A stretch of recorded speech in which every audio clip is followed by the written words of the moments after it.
எழுத்தாளனின் வாழ்க்கை தேடல் மற்றும் ஒரு அழுத்தமான காதல் கதை. ஒரு தெய்வீகமும் தேடலுமாக வாரணாசி, ரிஷிகேஷ் என்று நீளும் கதைக்களம். இயற்கை ஆசீர்வதித்து பரிசளித்த இந்த இடங்களை எல்லாம் ஆலன் தமிழ் ரசிகர்கள் பார்வைக்கு விரைவில் வரவுள்ளது. படக்குழுவினர் மற்றும் விழாவின் சிறப்பு விருந்தினர்களை இப்போது மேடைக்கு அழைக்கிறோம். ஆலன் படத்தின் புரொடியூசர் டைரக்டர் சிவா. உனக்கான வாழ்க்கையை நீ எழுது, வாழ்க்கை உனக்கானதாக மாறும் என்பது இவருக்கு பொருந்தும். காரோட்டியின் காதலி படம் மூலம் இயக்குனராக அறிமுகமானவர். இரண்டாவது படைப்பாக ஆலன். ஒரு எழுத்தாளன் அவனுக்குள் இருக்கும் ஆன்மீகம், காதல், சோகம் அவன் படைப்புகள் என்று ஆர்ப்பரிக்கும் கடல் அலையாய் முற்றிலும் வித்தியாசமான படத்தை தரவுள்ள எழுத்தாளர், இயக்குனர், தயாரிப்பாளர் சிவா ஆர் அவர்களை வரவேற்புரை வழங்க அன்புடன் அழைக்கிறோம். சிறப்பு விருந்தினர்களுக்கு ஒரு சிறு நினைவு பரிசை வழங்குமாறு அன்புடன் கேட்டுக்கொள்கிறோம். வணக்கம். எனக்கு இந்த மேடை பூசி எனக்கு எப்படி பேசுறேன்னு தெரியல. எனக்கு இங்கே வந்து எல்லாருக்குமே என்னுடைய நன்றியும் வாழ்த்தை தெரிவிச்சுக்கிறேன். இது என்னுடைய இரண்டாவது படம். முதல் படம் காரோட்டியின் காதலி. அது மனித நேயத்தை பற்றி பேசினேன். இந்த படத்தில் எழுத்தாளர் பேசியிருக்கிறேன். ஏன் எழுத்தை பற்றி நான் பேசுகிறேன்னா, எனக்கு சின்ன வயசில் ஒரு 12 வயசுலேருந்து ஒரு 18 வயசு வரையும் நான் நிறைய புத்தகங்களை படித்தேன். என் கையில் கிடைச்ச அத்தனை புத்தகங்களும் படித்தேன். படிக்கிற புத்தகங்கள் எந்த புத்தகம் வந்தாலும் எங்கள் வீட்டில் யாருமே என்னை நீ படிக்கும்போது படிக்காதுன்னு சொன்னது கிடையாது. ஒரு படிப்பு புத்தகம் படிக்கிறது எவ்வளவு முக்கியம்னு நான் என் லைஃப்பை தெரிஞ்சுக்கிட்டேன். ஒரு 21 வயசு படித்த புத்தகங்கள் என்ன எங்கள் அப்பாவோ எங்கள் அம்மாவோ யாருமே தட்டு கிடையாது. அதுக்கு அவங்களுக்கு நன்றி சொல்கிறேன். என் அம்மாவுக்கு, எங்கள் அப்பாவுக்கு, எங்கள் மாமாக்கள், எங்கள் அத்தைகள், மிஸ்தப்பாக்கள், அவங்க வாங்கி கொடுத்த புத்தகங்கள் அனைத்தையும் படித்து ஒரு பக்கம் பட புத்தகம், ஒரு பக்கம் கதை புத்தகம், எந்த புத்தகம் ஆசையை படிச்சுட்டு இருப்பேன். தகேஷ் அவருடைய முதல் புத்தகம் திரைக்கதையை எழுது எப்படின்னு அதை தேடி படித்த பிறகுதான் எனக்கு ஒரு ஆவல், சினிமாவில் ஒரு காதல் வந்துச்சு. நம்மளும் ஒரு டைரக்டர் ஆகணும், நம்மளும் சினிமாவுக்கு உள்ள போகணும்னு நினைச்சேன். அப்படி நினைச்சுதான் சென்னை எம்ஜிஆர் பிலிம்ஸ் இயக்குவாகணும்னு ட்ரை பண்ணேன். அப்ளிகேஷன் போட்டேன். இந்த குடும்ப சூழல், குடும்பத்தின் பொருளாதார பின்னடைப்புனால எனக்கு ஒரு பொறுப்பு இருந்துச்சு. குடும்பத்தில் சிங்கப்பூர் தேடி போனேன். 23 வயசுல 30 வருஷங்கள் சிங்கப்பூரின் வாழ்க்கை. 30 வருஷமா ஒரு மெக்கானிக்கலா, ஒரு மெக்கானிக்கல் இன்ஜினியரா, இன்னைக்கு ஒரு தொழில் பண்ற ஒரு நிறுவனத்தை வச்சுட்டு நடத்திட்டு இருக்கிறேன். அங்கேருந்து இங்க பார்க்கும்போது இங்க எழுத்துக்கு கொடுக்குற மதிப்பு என்ன, எழுத்தை ஏன் நம்ம புறக்கணிக்கிறோம், புத்தகம் படிக்கிறத ஏன் நம்ம புறக்கணிக்கிறோம், அதை ஏன் நம்ம நம்ம பிள்ளைங்களுக்கு அதை ஊக்கிக்க மாட்டேங்கிறோம், நம்ம தப்பு பண்ணிட்டு இருக்கோம். நம்ம பாடக புத்தகம் மட்டும் உங்க வாழ்க்கை இல்லை, பாடக புத்தகங்கள் மட்டுமே எங்க வாழ்க்கை இல்லை. அது மட்டுமே உங்களுக்கு எதுவுமே கொடுத்துடாது. எஜுகேஷன் கொடுக்கும். Education is very important. அதை தாண்டி இந்த பாடக புத்தகம் தாண்டி இங்க வாழ்வியலை பத்தி நிறைய எழுத்து இருக்கு. நீங்க இங்கிலீஷ் தான் படிக்கணும், தமிழ்லயும் அவ்வளவு லட்சக்கணக்கான எழுத்துக்கள் இருக்கு, லட்சக்கணக்கான புத்தகங்கள் இருக்கு. தயவு செய்து ஒரு வீட்டு பிள்ளைங்களுக்கு புத்தகத்தை படிக்க சொல்லுங்க. நான் படிக்கும்போது வயசு 12, 18. அப்போ நான் எங்க ஸ்கூல்ல மொத்தம் 18 பேர் படித்தோம். 10th எழுதணும். நான் இந்த புத்தகம் படிச்சுக்கிட்டு 18 பேர் நான் ஒரு ஆள் தெரிச்சு அடித்தேன். புத்தகம் படித்ததுனால கெட்டு போக மாட்டோம். படிக்க சொல்லுங்க. வாழ்க்கை அங்கதான் இருக்கு. என் வாழ்க்கையும் அங்கதான் இருந்துச்சு. அங்கதான் தேடி எடுத்தேன்.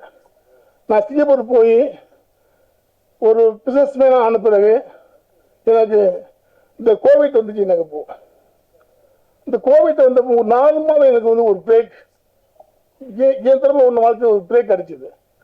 அப்பதான் என்னுடைய உள்ள இருந்த ஆர்மன்ட்ல இருந்த நான் போட்ட விதை, 18 வயசுல போட்ட விதை எட்டி பார்த்துச்சு. என்ன ஏதாச்சும் பண்ணணும், ஏதாச்சும் எழுதணும், ஏதாச்சும் செய்யணும் அப்படின்னு தோணுச்சு. அதனால முதல் படம் கார்த்திக் காதலி பண்ணேன். 2வது படம் ஆலன், ஒரு எழுத்தாளரின் வாழ்க்கை. அவனை 2 பெண்கள் காதலித்து அந்த காதல், அந்த பெண்களின் காதல், அதை பற்றியும் ஒரு வாழ்க்கை. இங்க என்ன ஒன்னே நான் சொல்லிக்க விரும்புவேன். இப்போ ஐநா சபையில 2018 கிரேட்டாங்க ஒரு பொண்ணு 16 வயசோ 18 வயசோ தெரியாது, அந்த பொண்ணு வந்து அங்க இருந்த உறுப்பினர்களை பார்த்து கேட்ட கேள்வி, ஹவு டேர் யூ ஆல். எடுத்தவங்க இந்த கேள்வி கேட்டுச்சு. நீங்க யூடியூப்ல பார்த்துக்கலாம் ஏன் கேட்டுச்சு. அது கேட்ட காரணம் குழப்ப வார்மிங் 1.5 செல்சியஸ் இன்க்ரீஸ் ஆயிருக்கு. அது கேட்குது, நீங்க இந்த உலகத்துல வாழ்ந்து போறீங்க, இந்த உலகம் எங்களுக்கானது, இந்த காற்று எங்களுக்கானது, நீர் எங்களுக்கானது, இந்த நிலம் எங்களுக்கானது, அதை வந்து அசுத்தம் பண்றதுக்கு நீங்க யாரு. ஒரு பொண்ணு கேட்டுச்சு.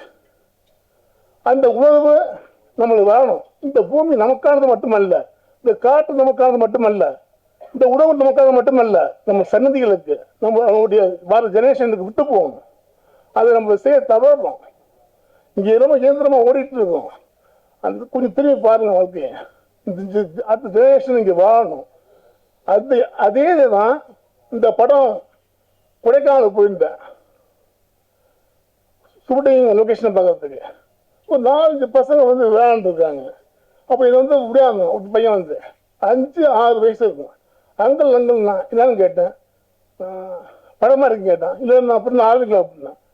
அப்போ கேட்கலாம், நடிக்கிறேன் கேட்டேன். நடிக்கிறேன் அங்கே அப்படி அவனே சொல்கிறான், அங்கே நான் வில்லதான் நடிக்கிறேன். வில்லன் நடிக்கிறியா ஏன்னு கேட்குறேன். அப்போதான் எங்களுக்கு வெட்டலாம், குத்தலாம், அறுக்கலாம். ஒரு வண்ணம் எங்கே விதிக்கப்பட்டது பாருங்க. ஒரு 6 வயசு பையனுக்கு ரத்தமும் தலை வெட்டுதலும் இங்கே வந்து சொல்லப்படுது. இது பெரிய பாவம் இல்லையா? மனசாட்சி இருக்கா நம்மளுக்கு? இதை விதைக்க முடியுங்க, இதை விதைக்கிறோம். நான் சிங்கப்பூர்ல இருந்து வர வேண்டி இருக்கு புத்தகம் படிக்க சொல்றது உங்களுக்கு. நான் காசு சம்பாதிக்க வரல.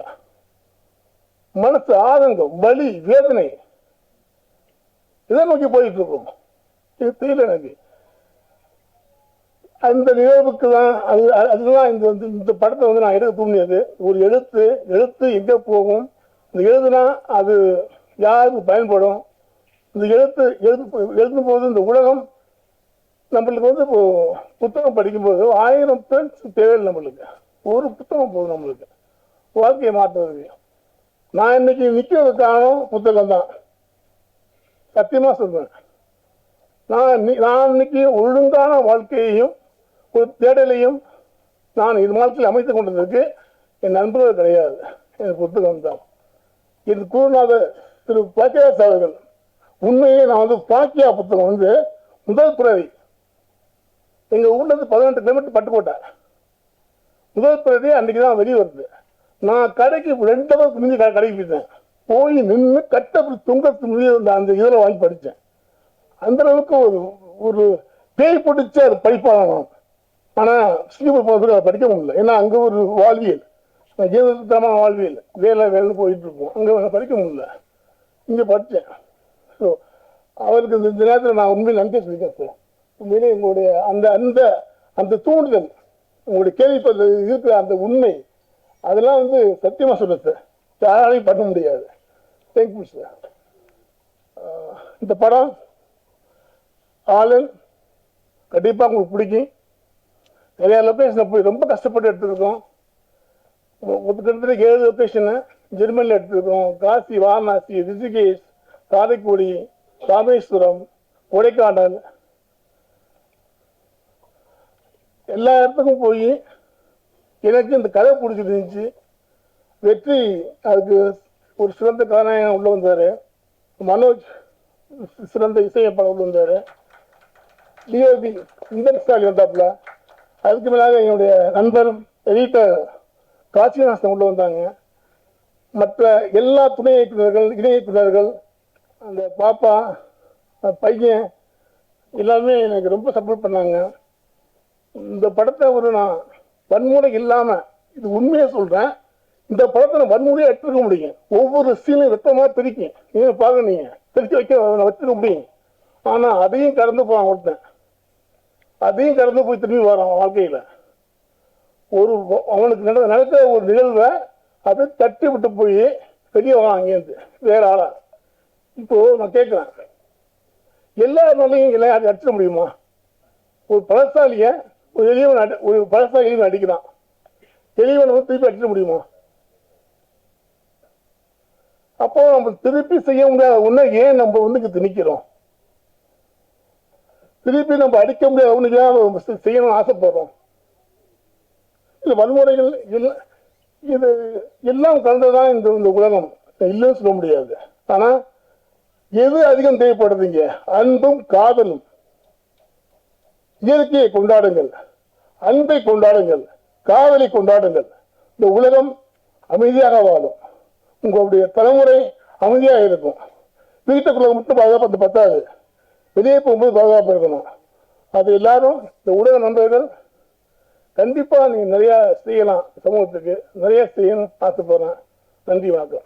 இவ்விழாவிற்கு வாழ்த்த வந்திருக்கும் அம்மா creations T Siva general secretary, Tamil film active producer council அவர்களை அன்புடன் அழைக்கிறோம். படைப்பாளி திரு மனுஷபுத்திரன் சார் அவர்களை அன்புடன் அழைக்கிறோம். சார் கீழே இருக்காங்க.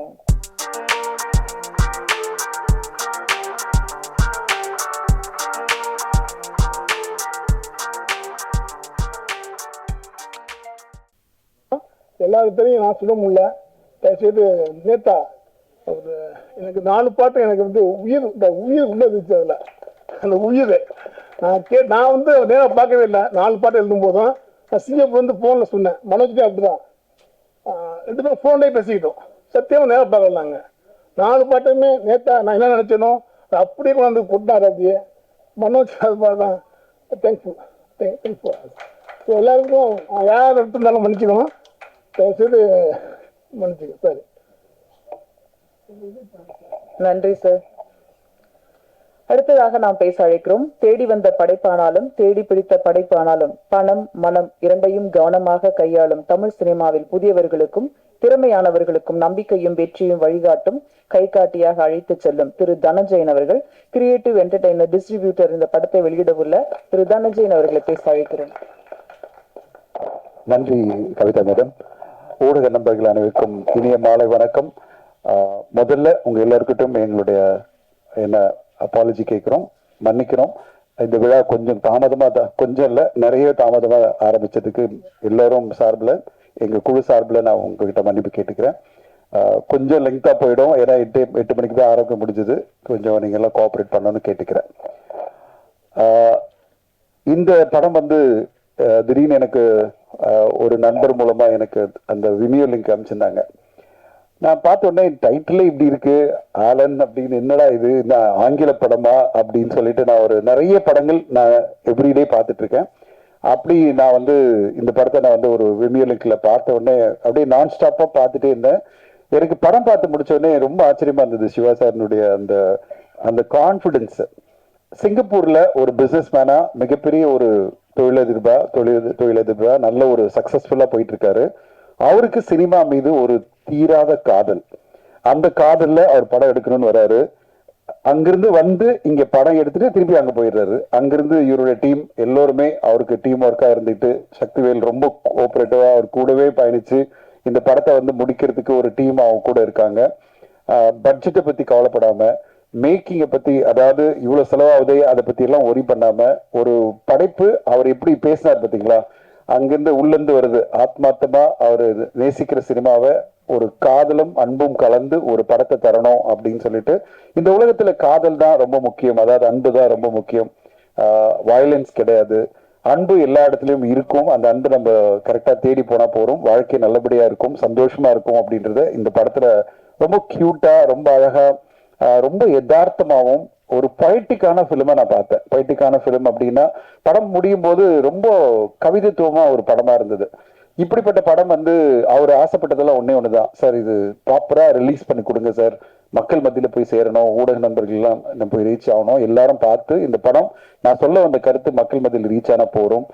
நான் என்னுடைய சம்பாத்தியத்துல ஒரு சினிமாவுக்கு, தமிழ் சினிமாவுக்கு நல்ல படத்தை கொடுக்கணும். அது வந்து கமர்ஷியலா ஆக்ஷன் பிளாக் கூட அப்படி எல்லாம் இல்லாம, நான் வந்து என்ன நினைச்சனோ எந்த காம்ப்ரமைஸும் இல்லாம, சொல்லுவாங்கல்ல வணிக சமரசம் இல்லாம நான் ஒரு படைப்பை கொடுக்கணும்னு ஆசைப்படுறேன். ஒரு படைப்பாளியா நான் ஜெயிக்கணும் சார், அதுக்கு நீங்க ஹெல்ப் பண்ணுங்க சொல்லும்போது நான் சொன்னேன், இப்படி இவ்வளவு தொலைவு சினிமா நேசிக்கிறீங்களேன்னா நானும் அந்த மாதிரிதான் சினிமா ரொம்ப ஆழமா நேசிக்கிற ஒரு ஆள். சுவாசிக்கிறதும் பேசுறதும் வாழறதும் சினிமால தான். உங்களை மாதிரியே நானும் உங்க 12 மணி நேரம் நீங்க உழைக்கிறீங்க, அதே மாதிரி நானும் உழைச்சிட்டு இருக்கேன் சினிமால. அதனால எனக்கு கண்டிப்பா இந்த மாதிரி ஒரு சினிமாவை சப்போர்ட் பண்ணன்றதுக்காக தான் நான் கூட அவர் கூட பயணிக்க ஆரம்பிச்சோம். அது பிறகு இப்போ இந்த படம் ஒரு ஸ்டேஜா கடந்து வந்து அப்புறம் நான் சில சஜஷன்லாம் சொல்லும்போது பண்ணிடலாம் சார் சொல்லி அதெல்லாம் பண்ணி இன்னைக்கு ஒரு சரியான படமா உங்க பார்த்து முடிக்கும் போது ஓகே ஒரு கவிதைத்துவமா ஒரு அழகான படத்தை கொடுத்துருக்காங்க. கண்டிப்பா மக்களுக்கு போய் சேர வேண்டிய ஒரு கருத்தை தான் சொல்லியிருக்காரு அப்படின்னு நீங்க எல்லாம் சொல்லுவீங்கன்னு நான் நம்புறேன். நானும் என் டீமை பார்க்கும்போது அதை தான் நாங்க நம்புறோம், நீங்களும் அதை நம்புவீங்கன்னு எதிர்பார்க்கிறேன். இந்த விழாவை வந்து சிறப்பித்த இயக்குனர் என்ன சொல்றது, அவர் வந்து இமயம் ஒருத்தர்னா இவர் வந்து என்ன மாதிரி சொல்லுன்னா ஸ்கிரீன் பிளே கிங் மட்டும் இல்ல, இயக்குனர் இதுலயே ஒரு மிகப்பெரிய ஒரு லெஜெண்டா இன்னைக்கு இருக்கிற திரு கே பாக்யராஜ் சாருக்கு என்னோட நன்றி. பாக்யராஜ் சார் நீங்க வந்து இந்த விழாவை சிறப்பித்ததுக்கு மிக்க நன்றி. எங்களுடைய association Tamil film active producer association சார்பில் செக்ரட்டரி எங்களுடைய டி சிவா சார் வந்ததுக்கு நன்றி. அண்ட் வெற்றி, உங்களுடைய பயணத்தை நான் பார்த்துட்டே இருக்கேன், நிறைய நல்ல நல்ல படங்கள் வந்துட்டே இருக்கு உங்க கரியர்ல. உங்களுடைய முதல் இட்டு தொட்ட காலம் ஆரம்பிச்சு ஜிவி நிறைய பிடிக்கும் எனக்கு. ஜிவி படம்லாம் ரொம்ப இன்டெலிஜென்டான படத்தை கோபிநாத் உங்களுக்கு பண்ணியிருந்தாரு, நீங்க நல்லா பண்ணீங்க. அடுத்ததா இப்போ வந்து பம்பர் படம் ரொம்ப பிடிச்ச படம். இப்படி ஒரு உங்களுக்குன்னு தேடி நல்ல கதைகள் வருது, அதாவது புதுமையான கதைகளை நீங்க பண்ணுவீங்கன்னு வராங்க. இதுல ஒரு நல்ல பயணம் இருக்கு உங்களுக்கு. இந்த பயணத்துல நீங்க அடுத்தடுத்த கட்டம் மிகப்பெரிய வெற்றிகளை கொடுக்கணும். ஆலன் படத்துக்காக நீங்க கொடுத்த உழைப்பு எனக்கு ரொம்ப ஆச்சரியமா இருந்தது. இந்த மாதிரி படத்தை பண்றதுக்கே உங்களுக்கு ஒரு தைரியம் வேணும், அதை நீங்க பண்ணிருக்கீங்க. உங்களுக்கு இந்த முயற்சி வெற்றி அடையணும். இந்த படத்துல எனக்கு ரொம்ப ஆச்சரியம் என்னன்னா, நம்ம எல்லாம் பார்த்து வைக்கிற மிகப்பெரிய ஒரு லெஜெண்டரி கவிதை மட்டும் இல்ல, எல்லாத்துலயும் வந்து ஆளுமை, இலக்கிய ஆளுமை மனுஷபுத்திரன் சார் வந்ததெல்லாம் மிகப்பெரிய விஷயம். ஏன்னா சார் நீங்க வந்து இதுல ஒரு கேமியோ ரோல், ஒரு சப்போர்ட் ரோல், ஒரு சின்ன ஒரு இது பண்ணிருக்கீங்க. ஆனாலும் உங்களுடைய டைம் எடுத்து நீங்க இங்க வந்திருக்கீங்களா, அதுக்கு நான் மிக்க நன்றி சொல்லணும். இது வந்து அவ்வளவு சிம்பிள் இல்லை, உங்களுக்கு இவ்வளவு எஃபர்ட் எடுத்து வர்றது, உங்களுக்கு நன்றி. கேபிள் சங்கர் இந்த படத்துல இதே மாதிரி இது ஒரு நல்ல ஒரு கேமியோ ஒன்று பண்ணியிருக்காரு, அவருக்கும் நன்றி. த ஹோல் டீம் எல்லாரும், டைரக்டர்ஸ், இங்க வந்திருக்கிற டெக்னீஷியன்ஸ், ஆர்டிஸ்ட் எல்லோருக்கும் நன்றி. வேக் பிரசன்னா, நல்லா இருந்தது உங்க கேரக்டர் இந்த படத்துல. Thank you thank you for the great support. பாடல்கள்லாம் ரொம்ப அருமையா வந்திருக்கு, மனோஜும் சரி, கார்த்திக் நேதா சார், உங்க வரிகள் எல்லாமே மனசுல அப்படியே உள்ள போய் ஊடுருவுது. அது என்னமோ ஒண்ணு பண்றீங்க, நீங்க ஏதோ ஒண்ணு பண்றீங்க, ஆலன் பண்ணுது. எனக்கு ஆச்சரியம் என்னன்னா, அந்த பாட்டு கேட்ட உடனே எப்படி இவரு இவ்வளவு படத்துக்குள்ள போயிட்டாரு. நீங்க படம் பார்த்து லிரிக் எழுதுனீங்களா இல்ல கதை கேட்டு லிரிக் எழுதுனா தெரியல எனக்கு. ஆனா அவர் என்ன சொல்ல வந்தாரோ அதை வந்து அப்படியே ஒரு வார்த்தைகளை நீங்க கொண்டு வந்து ஒவ்வொரு வரிகளுமே அந்த கதையில இருக்கிற அந்த கதாநாயகன், ஒரு வார்த்தை மட்டும் சொல்லிடுறேன், இந்த கதாநாயகன் யாருன்னு பாத்தீங்கன்னா அது ஆர் சிவா தான். சிவா தான் கதாநாயகன். அவருடைய வாழ்க்கையை தான் இந்த படமா பண்ணியிருக்காரு. ஆக்சுவலி பாத்தீங்கன்னா நான் கேட்டேன், என்ன இன்ஸ்பிரேஷன் இப்படி எல்லாம் எடுத்திருக்கீங்களே, இந்த மாதிரி காதல் சார்ந்த விஷயங்களும் உங்க வாழ்க்கையில இருக்கா அப்படின்னு கேட்டா, அப்படி இப்படி இருக்கு சார் அப்படின்றாரு. உண்மையை சொல்ல மாட்டேன்றாரு. என்ன ஏதோ பயம்பல இருக்கு, வீட்டுல ஏதாவது பிரச்சனை வருமானு தெரியல. ஆனா அவர் கதையை அழகா சொல்லி, கார்த்திக் நேதா சார் வந்து இவ்வளவு அருமையான வார்த்தைகள், கவித்துவமான வார்த்தைகள், ஒவ்வொரு வார்த்தைகளுமே ஒவ்வொரு பாடலுமே ரொம்ப பிரமாதமா எழுதியிருக்காரு. சோ ஒரு ஓவராலா ஒரு படமா பார்த்து முடிக்கும் போது ஒரு குவாலிட்டியான ஒரு தரமான படத்தை பார்த்துன்ற ஒரு திருப்தி எல்லோருக்குமே கிடைக்கும். ஊடக நண்பர்கள் கண்டிப்பா இந்த படத்துக்கு உங்களுக்கு எல்லாம் பிடிக்கும் நம்புறோம். ஏன்னா இந்த மாதிரி புது முயற்சிகளை எல்லோருமே நம்ம வந்து வரவேற்கணும், சப்போர்ட் பண்ணணும். என்னால முடிஞ்ச சப்போர்ட் நான் பண்ணிட்டு இருக்கேன், உங்களால முடிஞ்ச சப்போர்ட் இங்க இருக்கிற எல்லா ஊடக நண்பர்களும் இந்த படத்துக்கு சப்போர்ட் பண்ணணும்னு எதிர்பார்க்கிறேன். வெகு விரைவில் இந்த படத்தை திரைக்கு கொண்டு வரும். நிறைய படங்கள் ஒரே நேரத்துல 6 படங்கள் 7 படங்கள் வந்து உங்களுக்கும் டயர்ட் பண்ணுது, ஆடியன்ஸை டயர்ட் பண்ணுது. தமிழ் சினிமால ஒரு சின்ன டிசிப்ளின் தேவைப்படுது. 4 சினிமா மேல வரக்கூடாது, ஏன்னா அது மேல நம்மளால பார்க்க முடியாது. அப்படிப்பட்ட ஒரு ஒரு ஒரு சேஞ்சை கொண்டு வரணும் நாங்கெல்லாம் ட்ரை பண்ணிட்டு இருக்கோம் அசோசியேஷன் சார்பில். இந்த நேரத்துல வர படங்கள் எல்லாருமே ஏதோ ஒரு கட்டாயத்தினாலதான் ஒரு பர்டிகுலர் வீக்ல வருது. அந்த படங்கள் எல்லாத்தையும் நல்ல படங்களை தேர்ந்தெடுத்து நீங்க சப்போர்ட் பண்ணணும் ஊடக நண்பர்கள். அதுதான் என்னுடைய கோரிக்கை வைக்கிறேன். ஆலன் கண்டிப்பா சிவா ஆரனுடைய ஒரு முக்கியமான ஒரு படைப்பு, ஒரு நல்ல முயற்சி எடுத்திருக்காரு. பல இடங்கள்ல அவர் சொன்ன மாதிரி பல லொகேஷன்ல போய் எந்த ஒரு காம்ப்ரமைஸ் இல்லாம ஒரு நல்ல படைப்பை கொடுத்திருக்காரு. இந்த படம் வெற்றி அடைஞ்சா அந்த மாதிரி நிறைய படங்கள் வரும். அது மாதிரி ஒரு இயக்குனர் அவர் சிங்கப்பூர்ல இருந்து இன்னும் அடுத்த கட்டமா நான் சொன்னேன், சார் ஒரு பிரம்மாண்டமான படைப்பை பண்ணுங்க, இப்படியே சின்ன சின்ன படம் இல்லாம பெரிய படங்கள் பண்ணுங்க சொல்லிட்டு இருக்கேன். அதுக்கான எல்லா தகுதியும் உங்களுக்கு இருக்கு. இந்த படத்து மூலமா ப்ரூவ் பண்ணீங்க சிவா சார். அடுத்து ஒரு பெரிய மாசா ஒரு படம் பண்ணுங்க, ஓகே, பெரிய லெவல்ல கோல் அடிக்கலாம். அதுக்கு ஒரு அடிப்படை அடித்தளமா ஒரு வெற்றியின் அடித்தளமா இந்த படம் அமையணும்னு உங்களுக்கு வாழ்த்துக்கள், உங்க குழுவுக்கு வாழ்த்துக்கள். அண்ட் இந்த படத்தை எனக்கும் ஒரு பங்கை கொடுத்ததுக்கு, அதாவது ஒரு என் கூட டிராவல் பண்ணுங்கன்னு சொன்னதுக்கு நன்றி சிவா சார். அண்ட் உங்களோட முயற்சி வெற்றி அடையணும். Thank you so much. உடன் இருக்கும். Thank you so much. நன்றி சார். அடுத்ததாக நாம் பேச அழைக்கிறோம். ஆலன் படத்தில் காண கிடைக்காத இடங்களை அழகாக காட்சிப்படுத்தி நீரோடை போல அமைத்து கொடுத்த படத்தின் ஒளிப்பதிவாளர் விந்தன் ஸ்டாலின் அவர்களை பேச அழைக்கிறோம். இயற்கையின் விதிகளிலிருந்து வாழ்வியல் தத்துவங்கள் பிறக்கின்றது. அந்த தத்துவத்தில் பயணித்துக் கொண்டிருக்கும் தயாரிப்பாளர், இயக்குனர் திரு சிவா அவர்களை வணங்குகிறேன். குறுகிய காலமானாலும் புரிதலுடன் படகு தளத்தில் எனக்கு உறுதுணையாக இருந்த கலை இயக்குனர் தோழர் உதயகுமாருக்கு நன்றியை தெரிவித்துக் கொள்கிறேன். மனிதர்கள் சிறந்தவர் ஆகிறார்கள், சிறந்தவர்கள் எளியோரை வலியோர் அரவணைப்பில் இருந்து மிக சிறந்தவர் ஆகிறார்கள். ஐயா தனஜீகன் அவருடைய அரவணைப்பில் இருந்து நாங்கள் புத்துணர்ச்சி பெற்றோம் என்பதை நன்றியுடன் தெரிவித்துக் கொள்கிறேன். அனைவருக்கும் நன்றியும் அன்பும். அடுத்ததாக நாம் பேச அழைக்கிறோம். வாரணாசி மனித பிறப்பு ரகசியங்களும் காதல் புரிதலுக்குமான சுரங்களை சுரக்க வைக்கும் பூக்கள் இசைக்கும் புது பாட்டு தரும் வரிகளின் சொந்தக்காரர் திரு கார்த்திக் நேத்தா அவர்களை சில வார்த்தைகள் பேச அழைக்கிறோம். அண்ணன்மார்கள் நிறைய பேர் இருக்காங்க மேடையில. எல்லாரோடையுமே கவிஞனாகவும் பாடலாசிரியனாகவும் பணியாற்றிருக்கேன். மனுஷபுத்திரன் அண்ணன் வந்திருக்காங்க, பாக்யராஜ் சார். என்னோட ஒரு கவிதை ஒன்று இருக்கு. நான் அலைபுணரும் கலை நுகரும் நாய், மதுக்கூடம் வளர்த்து விட்ட பூனை, விருஷ்டத்தில் பூதேடும் பித்தன், மழையள்ளி மைப்பூசும் மான்சன், அரியன வனையும் குயவன், வெளி ஒடுக்கி உள்விரியும் வானம், சுடருள்ளே மணக்கின்ற காடு, இடுகாடு சுடற்காடு. இப்படி ஒரு கவிதை நான் எழுதிட்டு இருந்த தருணத்தில் என்னுடைய மனநிலை இருக்கு இல்லையா, அது இந்த கவிதைக்குள்ள இருந்த மாதிரி கொந்தளிப்பான ஒரு தழல் நிலையில் இருந்த மனநிலை. அதன் பிறகு காலங்கள் கடந்து மனம் ஒரு புள்ளியில ஒடுங்கி ஒரு அமைதி கண்ட பிறகு எழுதிய கவிதை ஒன்று இருக்கு. வேறெழுத்தை உணர்ந்துணர்ந்து ஓரிடத்தில் அமர்ந்த பின்னே நூறெழுத்தை எழுதி எழுதி ஊரிடத்தில் காட்டி என்ன அப்படின்னு ஒரு கவிதை. இந்த ரெண்டு கவிதைக்கும் இடையில ஒரு 20-22 ஆண்டுகள் இருக்கு. அவ்வளோ பட்டறிவு இருக்கு.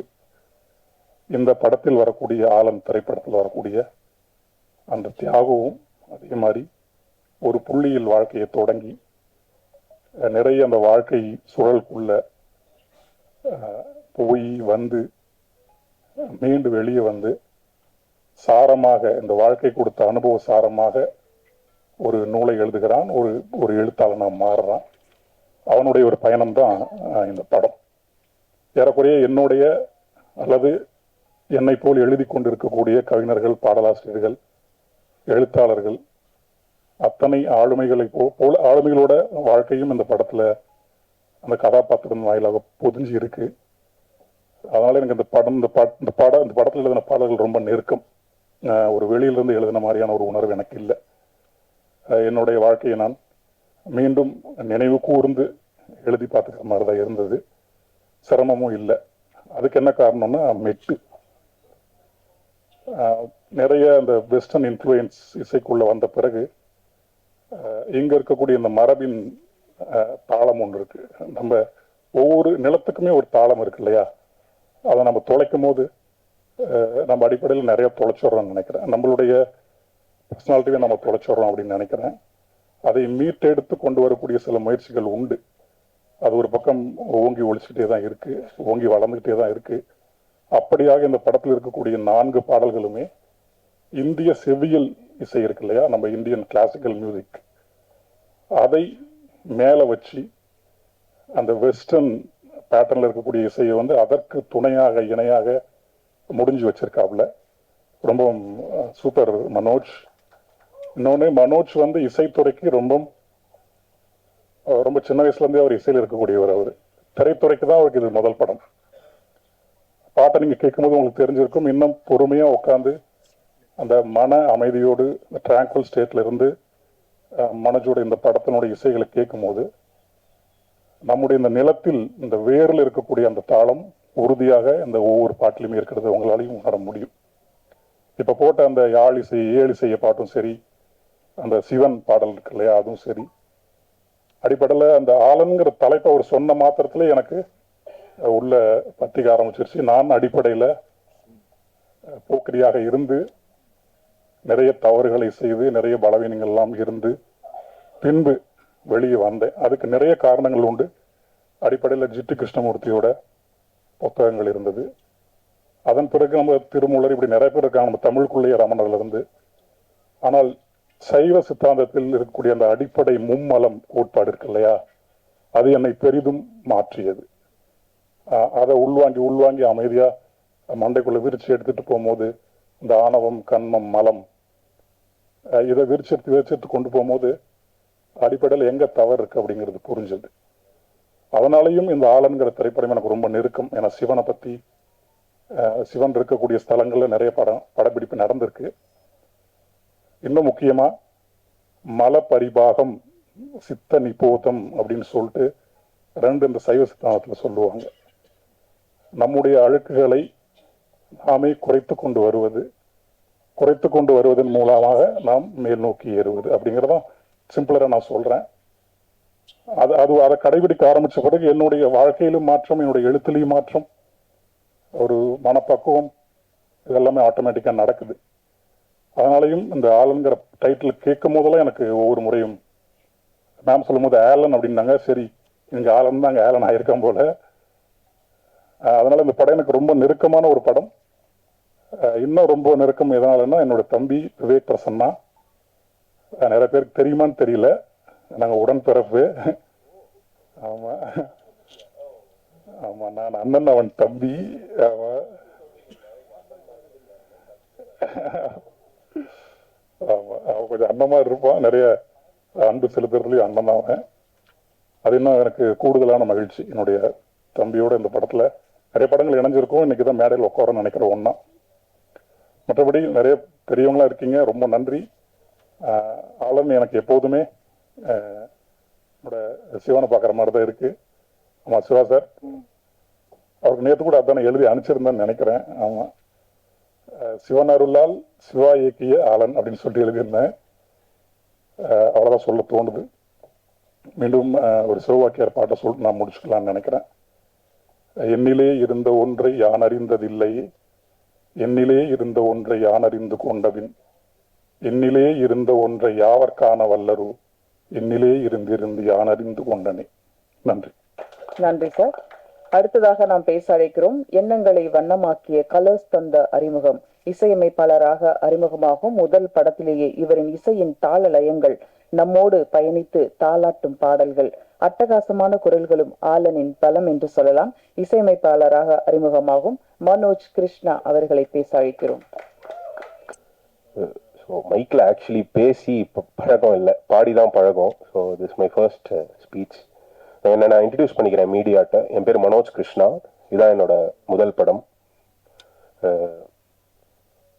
ரொம்ப அன்எக்ஸ்பெக்டடாக இந்த படத்தில் நான் வந்து ஒர்க் பண்ணுறதுக்கான சான்ஸ் கிடைச்சது எனக்கு. இதுக்கு முன்னாடி நான் ஆக்சுவலி ஒரு படம் சைன் பண்ணியிருந்தேன். அது இன்னும் கூடிய விரைவில் அது அனௌன்ஸ் பண்ணுவாங்க. ஸோ அதில் நான் ஒர்க் பண்ணிட்டு இருக்கும் போது அதில் என்னோட பாடல்கள் எல்லாம் பிடிச்சி, அது ஐ திங்க் விந்தன் மூலியமாக நான் இந்த ப்ராஜெக்ட்குள்ளே வந்தேன். ஸோ சிவா சார் என் பாட்டெலாம் கேட்டு அவருக்கு பிடிச்சி he wanted to have me in this film.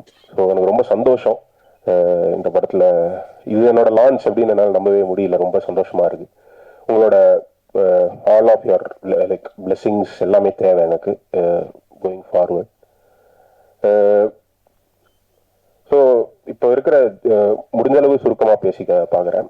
Siva சாரை பற்றி பேசிக்கலாம். ஸோ ரொம்ப பேஷனேட்டான ஒரு டைரக்டர் அப்படின்னு பார்க்குறேன். ரொம்ப பேஷனேட்டாக வந்து நிறைய விஷயம், ஆக்சுவலி நிறைய விஷயத்துக்கு அவர் சப்போர்ட்டிவாக இருந்தார். In terms of recording people நிறைய இவங்க போகலான்னா எனக்கு தெரிஞ்சு ரெஸ்ட்ரிக்ஷன்ஸே இல்லைன்னு நினைக்கிறேன். எதுக்குமே நீங்கள் பண்ணுங்க, இந்த படத்துக்கு கான்ட்ரிபியூட் பண்ணுற என்னன்னாலும் நீங்கள் பண்ணுங்க, I will be there by you அப்படின்னு சொல்லி ரொம்ப ஸ்ட்ராங்காக நின்னாரு. ஸோ ரொம்ப தேங்க்ஸ் சார். ஹோப் உங்களோட இதை நான் வந்து சாட்டிஸ்ஃபை பண்ணியிருக்கேன் அப்படின்னு நம்புகிறேன். அண்ட் பாக்யராஜ் சார் இருக்காரு, ரொம்ப பெரிய ஃபேன் தான். ரொம்ப வருஷமா சின்ன வயசுலேருந்தே அவர் படம்லாம் பார்த்து தான் வி ஹவ் க்ரோன் அப். இன்னைக்கு அவர் இங்கே சீஃப் கெஸ்டாக வந்தது ரொம்ப ஸ்பெஷலாக இருக்குது. Thank you sir, thank you so much. And இந்த ஆல்பமை பற்றி பேச விரும்புகிறேன். ஸோ கார்த்திக் மேத்தா அவர்கள் இங்கே இருக்காரு. அவரோட ரொம்ப பெரிய ஃபேன் தான். நான் 96லேருந்து ரொம்ப பெரிய ஃபேன் அவருக்கு. ஸோ அப்படி இருக்கும் போது 96லாம் ரொம்ப லேட்டுன்னு நினைக்கிறேன். அதுக்கு முன்னாடியிலேருந்தே அவர் ரொம்ப நிறைய பாட்டு எழுதியிருக்காரு, ரொம்ப பெரிய ஃபேன். ஸோ எனக்கு கண்டினியூஸாக அவரோட ஒர்க் பண்ணுற சான்ஸ் கிடச்சிருக்கு. என்னோட இன்னொரு படத்துலையும் அவர் ஒரு 3 பாடல்கள் எழுதியிருக்காரு. இந்த படத்துலையும் 4 பாடல்கள் இருக்கு, அதுவும் அவர் தான் எழுதியிருக்காரு. ஸோ ரொம்ப அழகான வார்த்தைகள். நான் வந்து டியூன் அனுப்பிச்சிட்டு அவர் ஃபோன் பண்ணி ஏதாவது லைக் லிரிக் அனுப்பிச்சிட்டு சேஞ்ச் ஏதாவது வேணுமான்னு கேட்பாரு. இதுக்கு மேலே என்ன சேஞ்ச் சார் அப்படின்னு தான் சொல்லுவேன். ஸோ எக்ஸ்ட்ராடனரியான ஒரு writer. Thank you sir, thank you for உங்கள் வார்த்தைகள் தான் பாட்டுக்கு வந்து கண்டிப்பாக ஒரு உயிர் கொடுத்துருக்கு. ரொம்ப தேங்க்ஸ். அண்ட் படத்தில் நடித்த வெற்றி, so like really good work bro. நான் வந்து 8 தோட்டாக்கள் பண்ண வெற்றி தான் பண்ணுறாருன்னு என்கிட்ட ஃபஸ்ட்டு சொன்னாங்க. அப்போது I was very happy for this association. ரொம்ப நல்லா இருந்திருக்கு உங்கள் work. And Dhananjayan sir, thank you so much இந்த படத்தை எடுத்து ரிலீஸ் பண்ணுறதுக்கு. சக்திவேல் சார், இந்த படத்தோட மேனேஜர்.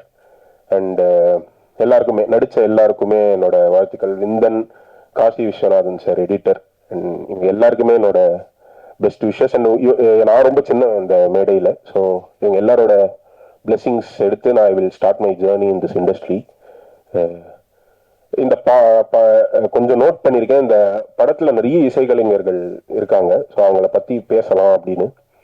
ஸோ ஃபர்ஸ்டாக ரிலீஸ் ஆன பாட்டு யாழ் இசையே அப்படிங்கிறது வந்து சின்மயி பாடியிருக்காங்க. எனக்கு ரொம்ப ஃபேவரட்டான வாய்ஸ் அவங்க. ஸோ அவங்க இந்த பாட்டு பாடினது ரொம்ப சந்தோஷம். ரொம்ப அழகாக பாடி அவங்களோட ஒரு மியூசிக் வீடியோ கூட ஷூட் பண்ண முடிஞ்சது. ஸோ அவங்களுக்கு என்னோட நன்றியை சொல்லிக்கிறேன் சின்மய்க்கு. நாடு விட்டு அப்படிங்கிற 2வது பாட்டு வந்து நிகிதா காந்தி அப்படின்னு ஒரு சிங்கர் ஃப்ரம் பாம்பே, அவங்களும் நானும் சேர்ந்து பாடியிருக்கோம். அது ரொம்ப ஒரு வெஸ்டர்னைஸ்டான பாப் ஸ்பேஸில் பண்ண பாட்டு. ஸோ இந்த படத்தில் அண்ட் எல்லா மாதிரியான பாட்டும் பண்ண முடிஞ்சது. ஒரு ஓல்ட் ஸ்கூல் வைப் இருக்கிற பாட்டு பாடுற ஒரு பாப் ஸ்பேஸில் ஒரு கர்நாடிக் மியூசிக் இன்ஃப்ளூயன்சஸ். நான் கர்நாடிக் மியூசிக் தான், நான் சின்ன வயசுலேருந்து கர்நாடிக் மியூசிக்கில் தான் நான் இருந்தேன். அதுக்கப்புறம் தான் அதர் ஃபார்ம்ஸ் ஆஃப் மியூசிக் நான் வந்தேன். ஸோ அது எனக்கு இந்த படத்தில் அமைஞ்சதும் எனக்கு நிறைய ஜானர்ஸ் அமைஞ்சது. So thanks to Nikita. ஏன் நினைந்தாய் அப்படிங்கிற பாட்டு வந்து ஷான் ரால்டன் பாடியிருக்காரு. ஸோ ஷான் ரால்டன் அப்படின்னு சொல்லும் போது நான் ஒரு 2 விஷயம் பேசிக்க விரும்புகிறேன். ஆக்சுவலி இந்த இண்டஸ்ட்ரிக்கு வந்து என்னோட முதல் அறிமுகமே ஷான் ரால்டன் தான். ஸோ ஷான் ரால்டன் வந்து எனக்கு ரொம்ப சின்ன வயசுலேருந்தே அவரை தெரியும். அவர் வந்து அவருக்கு தான் நான் மியூசிக் ப்ரொடியூசராக அசிஸ்டண்ட்டாக ஒர்க் பண்ணேன் before doing my this film. அவரோட சம் ஆஃப் ஹிஸ் பிக்கஸ்ட் ஹிட்ஸில் நான் வந்து மியூசிக் ப்ரொடியூசராகவும் அசிஸ்டண்ட்டாகவும் ஒர்க் பண்ணிட்டு இருந்தேன். ஸோ அதுலேருந்து தான் நான் வந்து சினிமா, ஏன்னா அதுக்கு முன்னாடி என்னோட மியூசிக்கில் நான் என்ன பண்ண போகிறேன்னு என்ன கேட்டிருந்தா நான் வேற ஒரு ஐடியாவில் தான் இருந்திருப்பேன். பாடணும், சிங்கர் அந்த மாதிரி தான் இருந்தேன். பட் அவர்கிட்ட போனோடனே தான் அவர் என்ன ஆர்ஆர் இப்படி பண்ணணும், பாட்டு இது அது அப்படின்னு நிறைய விஷயத்த இன்ஃப்ளூயன்ஸ் பண்ணி டைட்டாகவே என்னை ட்ரெயின் பண்ணார். ஸோ அதனால தான் இப்போ என்னால் இந்த ஸ்டேஜ்லேயும் நிற்க முடியுது. ஸோ அவர் ஆக்சுவலி இந்த படத்தில் ஒரு பாட்டு பாடியிருக்காரு, ஏன் நினைந்தாய் அப்படின்னு ஒரு பாட்டு. எனக்கு ரொம்ப க்ளோஸ் டு ஹார்ட் சாங். அதை அவர் பாட வச்சது எனக்கு ரொம்ப சந்தோஷம். Thank you so much to Shaan அண்ணா for actually singing that song. So 4வது பாட்டு நான் எங்கே. நான் எங்கேங்கிற பாட்டு வந்து சத்தியமாக வந்து ஒரு அன்எக்ஸ்பெக்டடான ஒரு சிங்கர் சாய்ஸ். ஏன்னா நான் வந்து அந்த பாட்டு சிச்சுவேஷன் கேட்டோன்னே சரி ஓகே கர்நாடிக் மியூசிக் தான் வந்து பேஸ் அப்படின்னு சொல்லி தான் பண்ணிட்டு நான் நினைச்சே பார்க்கல இவ்வளோ பெரிய லைக் ஒரு சங்கர் மகாதேவன் சார் வந்து இதை பாடுவார் அப்படின்னு நான் நினைச்சு பார்க்கல. நான் வந்து ஐ ஹேட் சம் ஆப்ஷன்ஸ். அப்படி இருக்கும்போது இந்த பாட்டை கேட்டுட்டு சிவா சார் தான் ஆக்சுவலி வந்து நீங்க வந்து சங்கர் மகாதேவனை ரெக்கார்ட் பண்ணுங்க. நான் சொன்னேன் எப்படி சார் அவர் எவ்வளோ அப்போ ஹி வாஸ் ஆல்சோ அப்போ வந்து கிராமி வேற வாங்கியிருந்தாரு. ஸோ எனக்கு வந்து எப்படி சார் அப்படின்னு யோசிச்சுட்டு இருக்கும்போது அவர் தான் ஹி கேவ் தி கான்ஃபிடன்ஸ், நான் ட்ரை பண்றேன் அப்படின்னு சொல்லிட்டு அவங்க ரீச் அவுட் பண்ணி பார்த்தா Shankar Mahadevan sir like the track and அவர் எனக்கு கால் பண்ணி பேசி நான் கண்டிப்பா பாடுறேன் அப்படின்னு சொல்லிட்டு அந்த ஒரு ரெக்கார்டிங் செஷன் வந்து என்னால் லைஃப்ல மறக்கவே முடியாத செஷன். ஸோ நாங்கள் போயிட்டு பாம்பேல ரெக்கார்ட் பண்ணோம். ஐ திங்க் 25-30 மினிட்ஸ்ல பாடி முடிச்சிட்டார் பாட்டு 1 hour we were talking. And அப்புறமா முடிச்சுட்டு வரும்போது அவரை கூப்பிட்டு he gave a bite about my music. இந்த மாதிரி ரொம்ப நல்ல டேலண்ட், கண்டிப்பா சப்போர்ட் பண்ணுங்க. அது ரொம்ப ஸ்பெஷலா இருந்தது. கண்டிப்பா அவர் பண்ண மியூசிக் நம்ம இப்பதான் ஆரம்பிச்சிருக்கோம். அது சொன்னது வந்து நம்ம கிரேட்னு சொல்றதுக்காக இல்லை, அது ஒரு யங்ஸ்டரை சப்போர்ட் பண்ணுங்கிறதுக்காக அது அப்புறமா தான் புரிஞ்சுது. ஸோ அவரோட ஒர்க் பண்றது வந்து எனக்கு இது பக்கெட் லிஸ்ட்ல ரொம்ப ஒரு ட்ரீமா இருந்த விஷயத்த ட்ரூவா ஆக்கினது சிவா சார் தான். ஸோ சங்கர் மகாதேவன் சாருக்கும் பெரிய தேங்க்ஸ் சொல்லணும். இதுதான் இந்த ஆல்பம்ல பாடின 4 சிங்கர்ஸும் அவங்க தான். அண்ட் கொஞ்சம் டைம் எடுத்துக்கிறேன், ஒரு 2 minutes. இந்த மியூசிஷியன்ஸ் இந்த படத்துல இன்வால்வ் ஆயிருக்கிறவங்க எல்லார பத்தியும் பேசணும்னு நினைக்கிறேன். ஏன்னா நம்ம ஆக்சுவலி ஃப்ரெண்ட் பண்றோம், ஒரு ஸ்டேஜை நம்ம வந்து ஃபர்ஸ்ட் நின்று பேசிடுறோம். பட் ஐ பர்சனலி பிலீவ் நம்ம ஒருத்தர் மட்டும் ஒரு மியூசிக் பண்ணி அதெல்லாம் பண்ண முடியாது. ஒரு சுத்தி அவ்வளவு மியூசிஷியன்ஸோட ஒர்க் இருக்கு, அதனாலதான் ஒரு படம் வருது. ஸோ அந்த மியூசிஷியன்ஸ் எல்லாரையுமே தேங்க் பண்ணும் அப்படின்னு தோணிச்சு. ஒரு 2 minutes எடுத்துக்கிறேன்.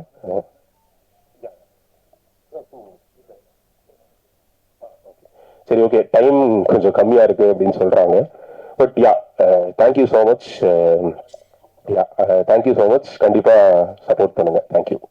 தேங்க்யூ. அடுத்து நாம் பேச அழைக்கிறோம். தமிழ் சினிமாவில் அத்தனை ரோலுக்கும் அட்டகாசமாக பொருந்தும் நடிகர், எளிமையாக நடித்து எல்லோருக்கும் பிடித்த விவேக் பிரசன்னா அவர்களை சில வார்த்தைகள் பேச அழைக்கிறோம். காலையிலிருந்து 5-6 நிகழ்ச்சிகளை பேசி ரொம்ப களைப்பாக இருக்கும் கவிதாமை அவர்களுக்கு வணக்கம். பிரசன்ட் மீடியா நண்பர்களுக்கு வணக்கம். ஸோ ரொம்ப குறிப்பா வந்து உங்களுடைய சப்போர்ட் தான் ஆலன் படத்துக்கு ரொம்ப ரொம்ப தேவை. ஏன்னா நிறைய கதைகளுக்கு மத்தியில ஒரு வாழ்க்கை பதிவு வந்து ஒரு குறிப்பிட்ட காலத்துக்கு ஒரு முறை தான் நடக்கும் தமிழ் சினிமாவிலேயே. அந்த வகையில ஆலன் படம் வந்து தமிழ் சினிமாவில் முக்கியமான ஒரு படமா இருக்கும். சிவா சாருக்கு ஒரு பெரிய நன்றி. என்னன்னா ஒரு குழந்தை எழுதக்கூடிய கையெழுத்து மாதிரி அவர் அழகான ஒரு மனிதர். என்ன சிங்கப்பூர்ல இருந்து வந்த குழந்தை. ஸோ அதனால வந்து அவ்வளோ ஆசையா அழகா இந்த தமிழ் மேல உள்ள ஆசையில, இந்த சினிமா மேல உள்ள ஆசையில வந்து ஒரு அற்புதமான படைப்பை கொடுக்கணும்னு அவர் எடுத்த முயற்சிக்கு நம்ம எல்லாருமே வந்து கண்டிப்பா அவருக்கு நம்ம நன்றி சொல்லணும். Thank you so much sir. So உங்களுடைய இந்த முயற்சியும் சரி, இந்த படத்துல எனக்கு நீங்க கொடுத்த வாய்ப்பும் சரி, எல்லோருக்கும் கொடுத்த வாய்ப்பும் சரி, எல்லாத்துக்கும் சேர்த்து நான் பெரிய நன்றி சொல்லிக்கிறேன் சார். இந்த படத்தை சரியான முறையில் கொண்டு போய் சேர்க்கறது அது இன்னும் ஒரு முக்கியமான ஒரு கட்டம். அதற்கு தனஞ்சயன் சார் மாதிரி ஒருத்தர் கிடைச்சது வந்து we are so lucky. Thank you sir. எங்களுக்கு இப்பவே வந்து படத்தோட ரிசல்ட் தெரியும் சார்.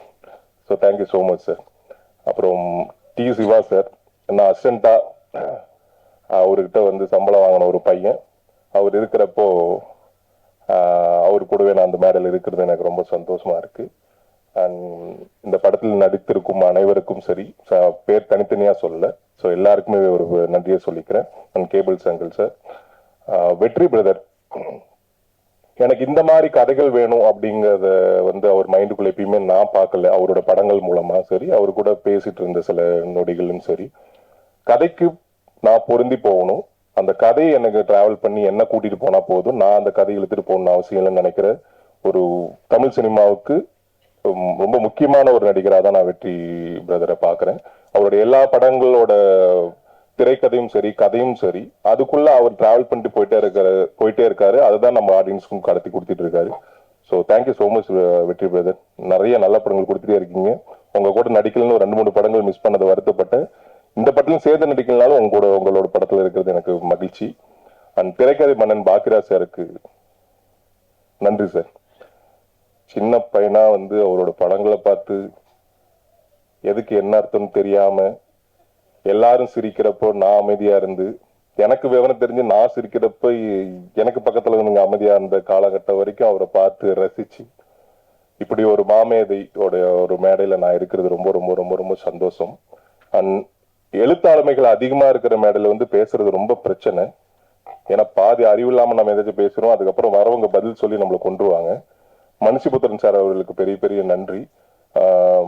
எல்லா எழுத்துக்களுமே, எல்லா வார்த்தைகளிலுமே வந்து ஒரு பெரிய உலகத்தை அடைக்க முடியாது வந்து எழுத்துக்களால் மட்டும்தான் முடியும். அதை செஞ்சுட்டு இருக்கிற எழுத்துலக மாமேதை மனுஷிபுத்திரன் அவர்களுக்கு நன்றி. என்னோட சகோதரர் பாடலாசிரியர் கவிஞர், இந்த நூற்றாண்டின் இணையற்ற கவிஞன் கார்த்திக் நேதா அவர்களுக்கு நன்றி. பேச வச்சிருந்தது ஒரே ஒரு லைன் தான், அது மட்டும் பேசிட்டு போயிடலாம். எனக்கு இந்த படம் ஏன் என்ன ஸ்பெஷல் அப்படின்னா, நிறைய படம் இன்னும் நான் நடிச்சு இடம் பெற்றிருக்கிற படத்துல அவர் பாட்டில் எழுதியிருக்காரு. ஆனா ஒரே மேடையில் நாங்க இருக்கிறது இதுதான் முதல் மேடை, அதனால எனக்கு ஆல் இன் ஸ்பெஷல் அப்படின்னு சொல்றதுக்கு ப்ரிப்பேர் பண்ணிட்டு வந்தேன். அவர் வந்து சொல்லிட்டு போயிட்டாரு. So thank you so much, love you Karthik. Karthik Prasanna அவரு, நான் விவேக் பிரசன்னா, அவர் கார்த்திக் பிரசன்னா. ஸோ அது அந்த பேரையும் நம்ம வந்து பதிவு பண்ணிடலாம் அந்த இடத்துல. ஆனா கார்த்திக் நேதா தான் அவருக்கு வந்து என்னைக்குமே பெரிய ஒரு அங்கீகாரமா இருக்கும். இரு காலின் இடையிலே உரசும் பூனையாய் வாழ்க்கை போதும் அடடா. இந்த ஒரு வாழ்த்து, இந்த ஒரு வரி எழுதுனதுக்காகவே நூற்றாண்டுகள் கடந்து நீ வாழ்ந்து கொண்டே இருப்பாய். Thank you so much. And Manoj brother இப்பதான் பேசிட்டு இருந்தேன், பேசவே தெரியுது எக்கச்சக்கமா பேசிட்டு போயிட்டாரு. நல்லா பாடுவார், அருமையா இருந்தது. ஏன்னா இதுக்கு முன்ன ஒரு படத்துல வந்து அவர் சொன்னார் இல்லையா, இன்னொரு படம் நான் அதுதான் ஃபர்ஸ்ட் கமிட் பண்ணேன், அந்த படம் தான் ரிலீஸ் ஆக வேண்டியதுன்னு. அந்த படத்துல நான் நடிச்சிட்டு இருக்கிறப்ப நாங்க ஒரு பாட்டுக்கு டான்ஸ் ஆடிட்டே இருக்கோம்.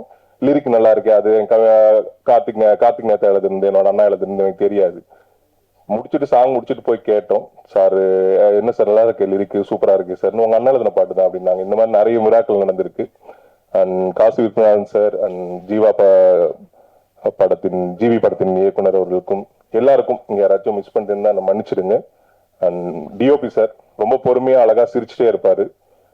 இவ்வளோ டிராவல் பண்ணி ஒரு படத்தை முடிக்கிறதுங்கிறது ரொம்ப ரொம்ப கஷ்டம். ஸோ அதுக்கு சிவா சாருக்கு வந்து இவருக்கு உறுதுணையா இருந்தது, ரொம்ப நன்றி. அண்ட் எல்லாருக்கும் இந்த படத்துல எனக்கு வாய்ப்பு கொடுத்த அனைவருக்கும் இறைவனுக்கும் நன்றி. ஓம் நம சிவாய். நன்றி. கிட்டத்தட்ட லிரிக் ரைட்டர் மாதிரி இவர் பேசிட்டு போயிருக்காரு. தேங்க்யூ. அடுத்ததாக ஆலன் படத்தில் முக்கிய ரோலில் நடித்துள்ள கேபிள் சங்கர் சார் அவர்களை சில வார்த்தைகள் பேச அழைக்கிறோம். முக்கிய ரோல் தான் நினைக்க ஒரு குட்டி ரோல் நடிச்சிருக்கிறேன். முக்கியமான விஷயம், இந்த படம் வந்து ரோல்ல நடிச்சாலும் நடிக்காட்டாலும் வந்து இந்த சிவா படம் வந்து நம்ம நண்பர், எனக்கு நீங்க நண்பர் அவரு. இந்த கதை எழுதுறதுக்கு அப்புறம் ஃபர்ஸ்ட் டிராஃப்ட் நான் தான் படித்தேன். நான் படிச்சு அதுக்கப்புறம் கரெக்ஷன்லாம் சொல்லி அதுக்கப்புறம் திருப்பி அவர் அதை வந்து திருப்பி ஒரு ஒர்க் பண்ணி ஒரு பெரிய வேலை பண்ணியிருக்காரு. உண்மையாக இந்த படம் வந்து ரெகுலரா நீங்க பார்க்க, நம்ம இத்தனை நாளும் நிறைய பார்த்துட்டு இருக்க படங்கள்ல வந்து ஒரு சாஃப்டா ஒரு டிராவலோட ஒரு மெச்சூர்டான ஒரு படம் பார்க்கணும்னு ஆசைப்படுறவங்களுக்கு கண்டிப்பா இந்த படம் வந்து ரொம்ப கரெக்டா இருக்கும், ரொம்ப அருமையா இருக்கும். அதே போல வந்து வெற்றிக்கு எப்படி இருந்தாலும் சரி, படம் ரெடியான உடனே திடீர்னு சொன்னாரு வெற்றி தான் நடிக்கிறேன்னாப்புல.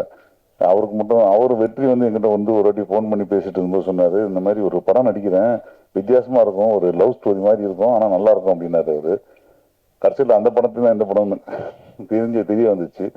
இந்த படமே வந்து நான் அவர்கிட்ட சொல்லிட்டே இருப்பேன், இந்த படம் இந்த கதை எழுதும்போது யார் நடிக்க போறாங்க என்ன போறாங்கன்னு கேட்கும்போது சொன்னேன், நீங்க எழுதுங்க சார், எழுதி முடிச்சதுக்கு அப்புறம் அதுவே அவங்கள எல்லாரையும் கூட்டு வந்து உட்கார வச்சுக்கும், அது மாதிரிதான் அது சினிமா அமையும், உங்க படத்துக்கு யாரெல்லாம் வரணுமோ வருவாங்கன்னாங்க. அதே போல கடைசியில வந்து படம்லாம் முடிஞ்சு வரும்போது தனஞ்சய் சார் வந்து அந்த படத்தை வந்து கரெக்டா கொண்டு வரதுக்கான வேலைகளை கரெக்டா பண்ணிட்டாங்க. இந்த டீமே எனக்கு நல்ல ஃப்ரெண்ட்ஸ் எல்லாருமே. இப்போ வந்து விவேக் வசனாகட்டும், வெற்றியாகட்டும் நல்ல நண்பர் எனக்கு, நமக்கு கேமராமேன் அந்த ஒரு நண்பர், காசி விஸ்வநாதன் நண்பர், இப்படி எல்லாருமே நண்பர்கள் சேர்ந்திருக்கிறதுல நான் வந்து ஒரு சின்ன கேமியா கேரக்டர் நடிச்சிருக்கேன். நானும் மனுஷபுத்திரனும் ஞானசம்பந்தம் சாரும் ஒரு பயங்கரமான கேரக்டர் நடிச்சிருக்கோம். படம் வரும்போது எல்லாரும் விசில் அடிச்சு ஆதரவு தெரியுங்க. ஏன்னா அந்த மாதிரி ஒரு கேரக்டர் வரைக்கும் யாரும் பண்ணதில்லை நாங்க, என்ன சார்? அதனால வந்து உங்களோட ஆதரவு நிச்சயம் தேவை. நிச்சயமா ஒரு ஃபீல் குட் படமா, ஒரு மெச்சூர் கண்டென்ட்டா, இது ஒரு பெரிய டைரக்டர் எடுக்க வேண்டிய படம் அது. உண்மையாவே அந்த மெச்சூரிட்டியோட அந்த கான்பிடன்டோட அந்த படத்தை இருக்கான்றது வந்து நான் வாழ்த்துறேன். ஸோ அடுத்தடுத்து வந்து ஒரு சொன்னார் சார் வந்து சொன்னாரு, இது ஒரு பெரிய பட்ஜெட்ல ஒரு படம் எடுக்கணும்னு. அந்த ஸ்கிரிப்ட் நான் படிச்சிட்டேன், ஒரு பெரிய ஸ்கிரிப்ட் வச்சிருக்காரு. அதனால கண்டிப்பா இந்த படம் வெற்றி அடைஞ்சோன்னு அந்த படம் ஆரம்பிப்பாரு கண்டிப்பா. அது ஒரு பெரிய சோசியல் கருத்தோட வச்சிருக்கு. ஸோ அடுத்தடுத்த படங்களும் பெரிய படங்களா பண்ணி வெற்றி பெற வாழ்த்துக்கிறேன் சார். நன்றி, வணக்கம். நன்றி சார். அடுத்து நாம் பேச அழைக்கிறோம். விளிம்பு நிலை மக்களை எடுத்து காட்டி காவல்துறை ஸ்கிரிப்டுக்கு சிக்ஸர் அடித்தவர், ஜிவி படத்திற்கு வெற்றிக்கு வெற்றி கொடுத்த கோபிநாத் இயக்குனர் அவர்களை வாழ்த்து பேச அழைக்கிறோம். நான் இங்க இருக்க முக்கியமான காரணமான ஒருத்தர் வந்து வெற்றி. ஸோ அவருக்கு என்னோட முதல் நன்றி. ஸோ ஒரு 2 days முன்னாடி எனக்கு தனஞ்சயன் சார் கால் பண்ணியிருந்தாரு. ஆக்சுவலாக எனக்கு தனஞ்சயன் சாரை வந்து ஒரு 12 years 2012 இருந்தே எனக்கு தெரியும். ஆனால் சாருக்கு வந்து என்ன 2019 படம் ஜிவி படம் ரிலீஸ் ஆன பிறகு தான் அவருக்கு என்ன தெரியும். நான் அசிஸ்டன்ட் டைரக்டராக இருக்கும்போது சார் வந்து அப்போ ப்ரொடியூசர், இப்போ ப்ரொடக்ஷனோட ஹெட்டு, ஸோ அப்போ நான் ஆஃபீஸ்க்கு போயிட்டு நான் ஒர்க் பண்ண படத்தோட பவுன் ஸ்கிரிப்டில் அவர் வீட்டில் போய் கொடுத்துருக்கேன். அப்போல்லாம் நான் பேசியிருக்கேன், ஆனால் அவருக்கு நான் யாருன்னு தெரியாது. இது ஒரு அசிஸ்டன்ட் டைரக்டர் வரான் அப்படின்ற மாதிரி தான் தெரியும். ஸோ கிட்டத்தட்ட இத்தனை வருஷத்துல எனக்கு ஃபர்ஸ்ட் டைம் ஒரு 3 டேஸ்க்கு முன்னாடி எனக்கு சார் கால் பண்ணாரு. பார்த்த உடனே எனக்கு ஒரு மாதிரி ஷாக்கிங்காக இருந்தது. என்னடா சார் கால் பண்ணுறாரு அப்படின்னு சொல்லிட்டு சரின்னு சொல்லிட்டு அட்டன் பண்ணா சார் வந்து இந்த மாதிரி ஆலன் படத்தோட ஆடியோ லான்ச் இருக்கு, அதுக்கு நீங்க கண்டிப்பா வரணும்னாரு. எனக்கு ஒண்ணுமே புரியல. நான் பதிலே நான் கொஞ்சம் இதுவாக தான் சொன்னேன், சார் சரிங்க சார் கண்டிப்பா வந்துடுறேன் அப்படின்னு சொல்லிட்டு கட் பண்ண உடனே எனக்கு வாட்ஸ்அப்ல மெசேஜ் வந்து மெசேஜ் பார்த்தா சார் வந்து அந்த படத்தோட போஸ்டர் இந்த இமேஜ் அனுப்பியிருந்தார். அதை பார்க்கும்போது தான் தெரிஞ்சது சார் வந்து இந்த டிஸ்ட்ரிபியூஷன் இந்த இது பார்ட்டில் இருக்காரு அப்படின்னு சொல்லிட்டு. ஸோ சார் வந்து அது ஒரு 300 கோடி ரூபாய் ஒரு ஹை பட்ஜெட் மூவியா இருந்தாலும் ஒரு மீடியம் பட்ஜெட் மூவியா இருந்தாலும் அது சாரே இறங்கி வேலை பார்க்கறது நான் அப்பதான் பார்த்தேன். அதுக்கு எனக்கு கொஞ்சம் ஆச்சரியமாகவும் கொஞ்சம் பிரமிப்பாகவும் இருந்தது சார். So thank you. படம் சரியான இடத்துல போய் சேர்ந்திருக்குன்னு நான் அப்போ தெரிஞ்சுக்கிட்டேன். வெற்றி அவரை பற்றி என்ன சொல்றது, நான் பம்பர் படத்துக்கு முன்னாடி யூஸ்வலாக எங்கேயாவது மீட் பண்ணும்போது இல்லை ஃபோனில் பேசும்போது நான் அவர்கிட்ட கேட்குற ஒரு விஷயம், பிரதர் பயங்கர கண்டென்ட் ஓரியன்டாகவே நீங்கள் மூவிஸ் பண்ணிட்டு இருக்கீங்க, கொஞ்சம் கமர்ஷியல் ப்ளஸ் கண்டென்ட் இந்த மாதிரி ஒரு ஜேர்னர் ட்ரை பண்ணுங்க அப்படின்னு சொல்லிட்டு இருக்கும் போது எனக்கு பம்பரோட இது டீசர் இந்த மாதிரி காமிச்சார், ரஃப் கட் அந்த டீசர் காமிச்சாரு. பார்க்குறப்ப ஓகே ஃபைன் நல்லா இருக்கு அப்படின்னு சொல்லிட்டு அப்போ பேசிட்டு இருந்தேன். ஸோ அதுக்கப்புறம் ஆஃப்டர் பம்பருக்கு அப்புறம் அவர் சூஸ் பண்ற ஸ்கிரிப்ட்ஸ் அவர் இப்போ லாஸ்ட் வீக் கூட பேசும்போது சொல்லியிருந்தாரு, ஃபியூச்சர் அடுத்தடுத்த லைனப்ஸ் எல்லாமே வந்து சரியான லைனப்ஸ் கரெக்டான இது சூஸ் பண்ணிட்டு இருக்காரு. ஸோ வாழ்த்துக்கள் பிரதர். ஆனால் என்னன்னு பார்த்தீங்கன்னா இப்போ நீங்க இருக்கிற லெவல் விட, ஏன்னா இத்தனை வருஷம் நீங்க ப்ராப்பரான ஒரு ஸ்கிரிப்ட் சூஸ் பண்ணி இவ்வளவு தூரம் நீங்க நடிச்சுக்கிட்டு இருந்தாலும் எங்களுக்கு இந்த லெவலை விட நீங்க அடுத்த கட்டத்துக்கு போகலையோ அப்படின்ற மாதிரி ஆஸ் அ ஃப்ரெண்டா பிரதரா உங்க சர்க்கிள்ல இருக்க எங்களுக்கு அது தோணுது. ஸோ அடுத்த வருஷம் நீங்க இன்னும் ஒரு படி மேல போயிருக்கணும். ஸோ அது என்னோட பர்சனலான ஒரு ஆசை. அதுக்கப்புறம் மனோஜ் கிருஷ்ணா. ஸோ ஃபர்ஸ்ட் நான் சாங் கேட்ட உடனே அவர் வெற்றிக்கு நான் கால் பண்ணி பிரதர் பாட்டு ரொம்ப நல்லா இருக்கு யாரு அப்படின்னு சொல்லி கேட்கும்போது அந்த பாட்டை நான் முதல்ல அவர்கிட்ட நான் டிஸ்கஸ் பண்ணியிருந்தேன். ஸோ அதுக்கப்புறம் தான் நண்பர் தோழர் கார்த்திக் நேத்தா தான் இந்த எழுதிருக்காருன்றது இப்போ மீட் பண்ணும்போது தான் தெரிஞ்சது. ஸோ வாழ்த்துக்கள் பிரதர், சாங்ஸ் எல்லாமே ரொம்ப நல்லா இருக்கு. கார்த்திக் நேத்தா பிரதர் உங்களுக்கும் வாழ்த்துக்கள். பாக்யராஜ் சார், இப்போ வளர்ந்து வர எல்லா இயக்குநர்களுக்கும் அந்தந்த மேடையில நீங்க இருந்து எல்லாருக்குமே சப்போர்ட் பண்ணிட்டு இருக்கீங்க. ஸோ ரொம்ப நன்றி sir. So cast and crew எல்லாருக்குமே ரொம்ப நன்றி. தேங்க்யூ. நன்றி சார். அடுத்து நாம் பேச அழைக்கிறோம். பல கலை பயின்ற பாடசாலையாய் மொத்த மானுடம் போற்ற இருந்ததை இழந்ததை பகிர்ந்து தன் எழுத்துக்களால் உயிர்ப்பித்து உயிர்மை பற்றுபவர், வாழும் தமிழின் சுவாச காற்றாய் இவர் எழுத்துக்கள் எளிய சொற்களாய் மேகங்கள் மெத்தையாகும் மானுடத்திற்கான வரிகள் வழங்கும் மனுஷ்யபுத்திரன், காவிரியின் கரை புரண்டு ஓடும் கவிதையாளன் இப்போது பேச அழைக்கிறோம். இங்க நிகழ்ச்சியை ரொம்ப லேட்டா துவங்கினதுக்காக தனஞ்சயன் சார் வந்து வருத்தம் தெரிவிச்சாரு. லேட்டா துவங்கினதுக்காக என்னுடைய நன்றியை தெரிவிச்சுக்கிறேன். ஏன்னா 4-5 நிகழ்ச்சிகள் முடிச்சுட்டு அந்த நிகழ்ச்சியை மிஸ் பண்ணிடுவோம் அப்படின்னு பயந்துகிட்டே வந்தேன். நல்ல வேலை அப்பதான் ஆரம்பிச்சிருந்தீங்க, ரொம்ப ரொம்ப நன்றி. அப்புறம் இந்த படம் வந்து சிவா சார் வந்து எனக்கு என்னுடைய ரொம்ப ஒரு தீவிரமான ஒரு வாசகர், அவரே ஒரு சிறந்த ஒரு எழுத்தாளர். எனக்கு ஒரு மகிழ்ச்சியான செய்தி உங்ககிட்ட பகிர்ந்துக்கிறேன். ஆலன் படத்தினுடைய ப்ரொடியூசரா அவர் இருக்கலாம், ஆனா அவருக்கு ஒரு விஷயத்துல நான் இப்ப ப்ரொடியூசரா இருக்கேன். அவருடைய புத்தகம் வந்து இந்த மாதம் வெளிவருது, அவருடைய கதை தொகுப்பு. அந்த உயிர்மை தான் எங்க பதிப்பகத்திலிருந்து தான் வெளியிடுறோம். மிக முக்கியமான அவர் ஒரு எழுத்தாளர் என்பதை அந்த புத்தகத்தை பார்த்த போது நான் அறிந்து கொண்டேன்.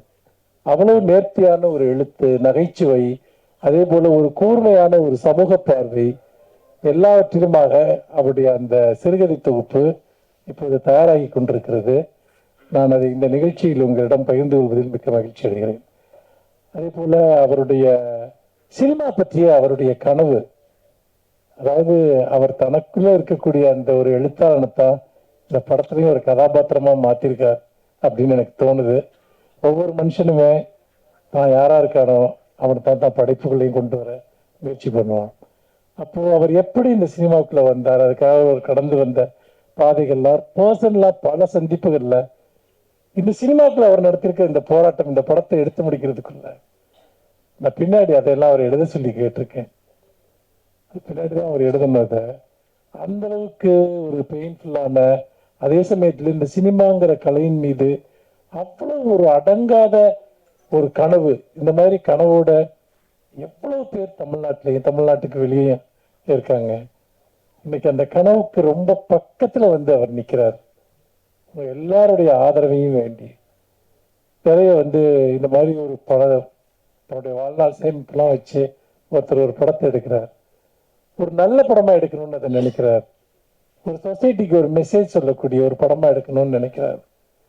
உண்மையிலேயே அவர் சினிமா ஒரு சமூக பொறுப்புணர்வு உள்ள ஒரு விஷயமா அவர் பார்க்கிறாருங்கிறத தொடர்ந்து அவருடைய உரையாடல்கள் மூலமா தெரிஞ்சுக்க முடிஞ்சுது. நான் கேபிள் சங்கர்லாம் அந்த படத்துல அதை பார்ட்டிசிபேட் பண்ணியிருக்கோம். எங்க நண்பரோடு நாங்கள் இருந்தோங்கிற உணர்வு தான் அதுல ரொம்ப ரொம்ப முக்கியமானது. அவருடைய கனவுகள் நிச்சயமாக வெல்லட்டும். அவர் நிச்சயமாக அவருக்கு இப்போ தனஞ்சயன் சார் அந்த படத்தை தன்னுடைய கையில எடுத்து செய்கிறாருங்கிறப்போ நான் இன்னைக்கு காலையில கூட சிவா சாரை பார்த்தேன். அப்போ தனஞ்சயன் சார் அவர் பார்த்துட்டார். மேக்சிமம் அவர் என்ன செய்ய முடியுமோ அதை பண்ணுவாருன்னு சொன்னேன். ஆனால் தனஞ்சயன் சார் எனக்கு ரொம்ப வருஷமா தெரியும். அவர் எவ்வளவு டெடிகேஷனோட அவர் இந்த விஷயங்களை செஞ்சுட்டு வர்றாருன்ட்டு. அப்படி பார்க்குறப்ப என்னுடைய அருமை நண்பன் கார்த்திக் மேத்தா இந்த மேடையில் இருக்கார்.